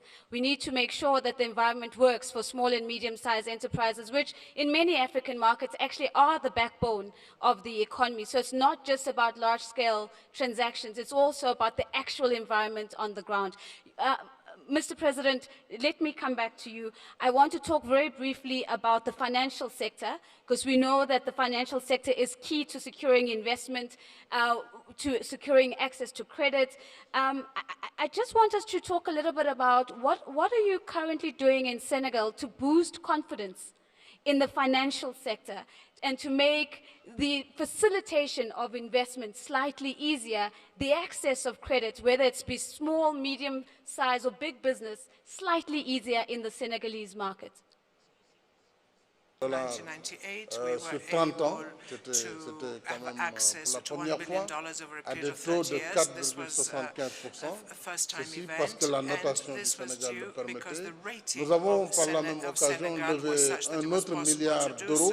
Then we had 1 billion euros over a shorter period of time, between 10 and 12 years, at 6%, which means that when the reforms are introduced and governance on arrive à vaincre ce fléau que l'Afrique aujourd'hui connaît. L'Afrique n'a pas de problème de risque en vérité, mais on a un problème de perception du risque sur l'Afrique. C'est ça qui nous plombe, cette fausse perception qu'il est difficile de faire des affaires en Afrique, qu'il est difficile, n'est-ce pas, de fructifier ces investissements, alors que la réalité est tout autre. Quand on voit les partenariats publics-privés, nous sommes un pays qui a beaucoup développé ces PPP. Aujourd'hui, les autoroutes à péage sont en partenariat public-privé, l'aéroport est en partenariat public-privé, le port de Dakar, ainsi de suite. Il y a énormément de secteurs où les investisseurs peuvent se tirer d'affaires. Et je salue d'ailleurs l'un d'eux qui investit au Sénégal, Tony Elimeno, qui est dans la banque avec UBA, bien qu'étant du Nigeria, mais nous partageons la CEDEAO. Je pense qu'il est présent et il faut que les hommes d'affaires africains d'abord viennent en Afrique, investissent dans les secteurs, que ce soit dans l'agriculture, que ce soit dans la manufacture ou simplement dans les services, y compris dans les services financiers. Je crois que l'Afrique du Sud est, de ce point de vue, un pays qui est assez avancé en matière financière, qui a une place financière forte. Il faut qu'elle s'oriente aussi plus vers l'Afrique. Mais pour le Sénégal, nous n'avons pas vraiment de difficultés majeures pour lever des fonds, compte tenu de la politique économique que nous avons mise en place. Thank you very much, sir. I cannot believe that we've got less than 3 minutes to go. So I'm going to ask the final question to Madame and Your Excellency. The question that I'd like to actually bring to you is to build on the concept of regional opportunities. His Excellency President Sall has spoken about, ECOWAS as an example. One would assume that if we can improve the business environment within one country, and each country is working on improving their business environment in their respective countries, that should automatically translate to an improved business environment in that specific region. What have been your observations and your experience in terms of improving the aggregate of doing business across the region that you're a part of? Yeah, thank you very much. I think that's a very good question. I don't think that any given country can go very far if it is limited within its borders. And we know that regional economic communities are the building blocks of the African Union, so coming together is a must as far as we are concerned. In the Horn of Africa, there is a big wind of hope that is blowing, and that starts with the normalization of the relations between Ethiopia and Eritrea, which has opened up a better and a more sanitized and relationship, not only with Eritrea, but with the whole region. I think these are things that we have to capitalize on. And this is what Ethiopia is, in fact, trying to do, to have a more regional integration moving forward for the continental one as we move forward. So even relations that didn't seem to be, you know, finding solutions very soon, have found. Yeah. So this proves that a regional approach is the better one and the main one. Let me, if you allow me in a few seconds, also say that this kind of a forum is very fundamental in changing the narrative about Africa. We talk a lot about it. Africa is a continent from which we can do business and with which we can do business. That has to be really underlined. My recent past experience was with the United Nations. We spend close to $9 billion in peacekeeping on this continent. And look at what is needed for others. Looking at Africa through the lens of security and peace and security only is not leading us anywhere. And the nexus between peace and security and development is very clear now. So it's not compartmentalized. So I agree with what His Excellency President Sall and President Adesina has said. This element of risk, of perceived risk, has to really be addressed, because there is no situation where there is zero risk-free, where one doesn't stop for the other to start. And I think we have to find this change of mindset. Thank you. Thank you very much. And that is how we wrap up this particular show, on the note of perceived risk and remembering that the narrative is changing and we are the voices that are changing the narrative. As you've heard from the panelists, really talking about how they're using policy to open up the space for private sector to thrive in their various markets. These have been the Presidential Investment Chats live here in Johannesburg, South Africa at the Africa Investment Forum. For CNBC Africa, I'm Nozi Pombanjo.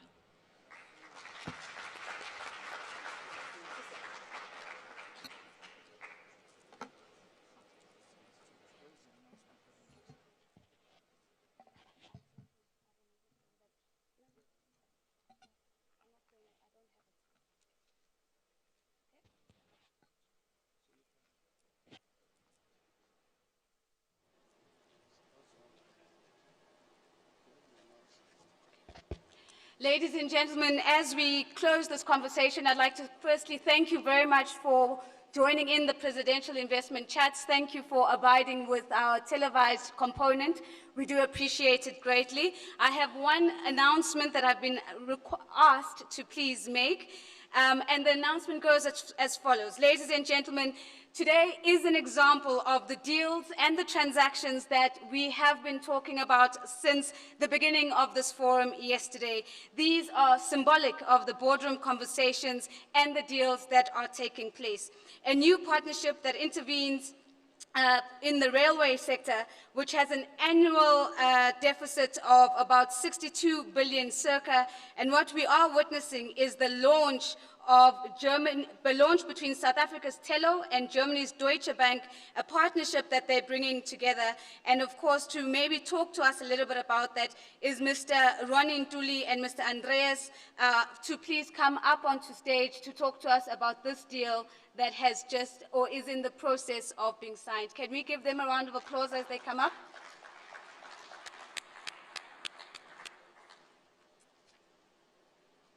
Around the globe, the railway sector has proven to be the most reliable mode of mass transportation for both freight and passengers.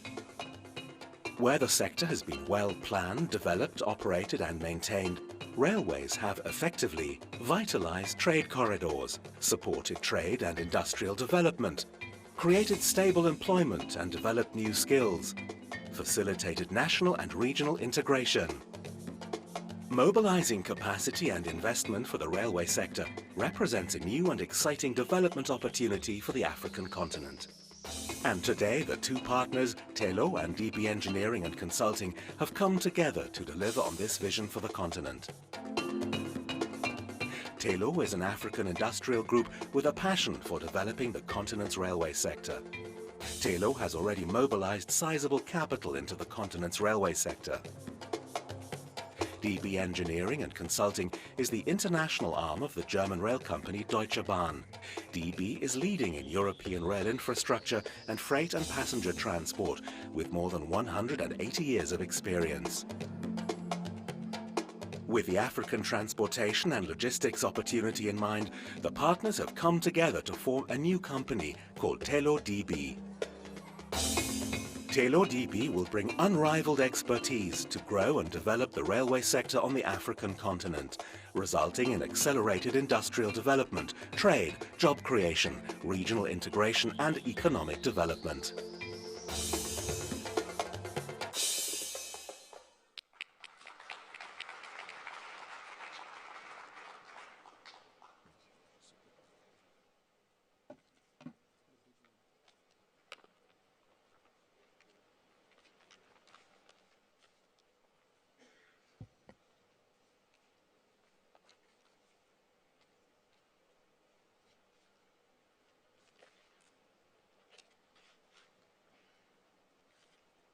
Ladies and gentlemen, as mentioned earlier, these are the deals we're seeing in the boardroom. The value is to the tune of 62 billion US dollars, which is a deficit for Africa. We thank you, Telo SA and Deutsche Bahn.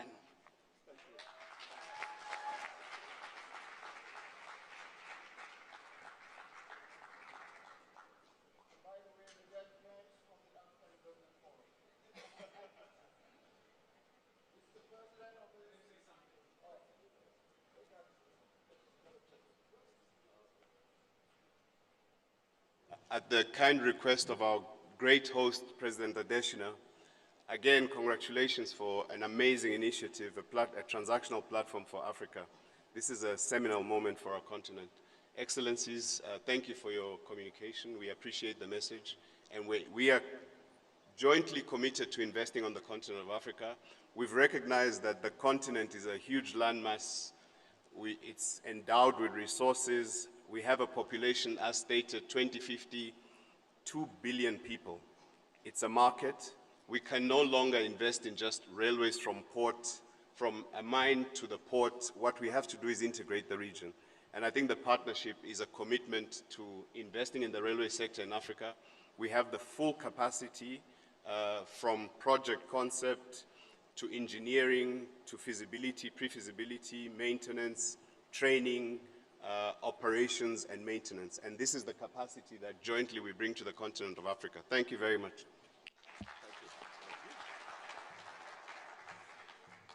Yes, I'd also like to express my appreciation, Mr. President, Your Excellencies, in the name of Deutsche Bahn, the biggest railway operator in Germany.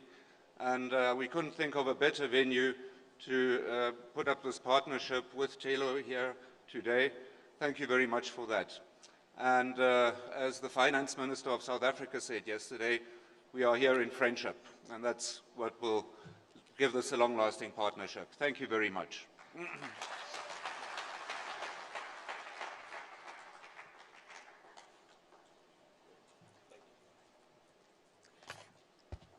And that, ladies and gentlemen, closes this session. According to our program, we will now break for lunch. Please continue to engage with your program going forward. Thank you very much.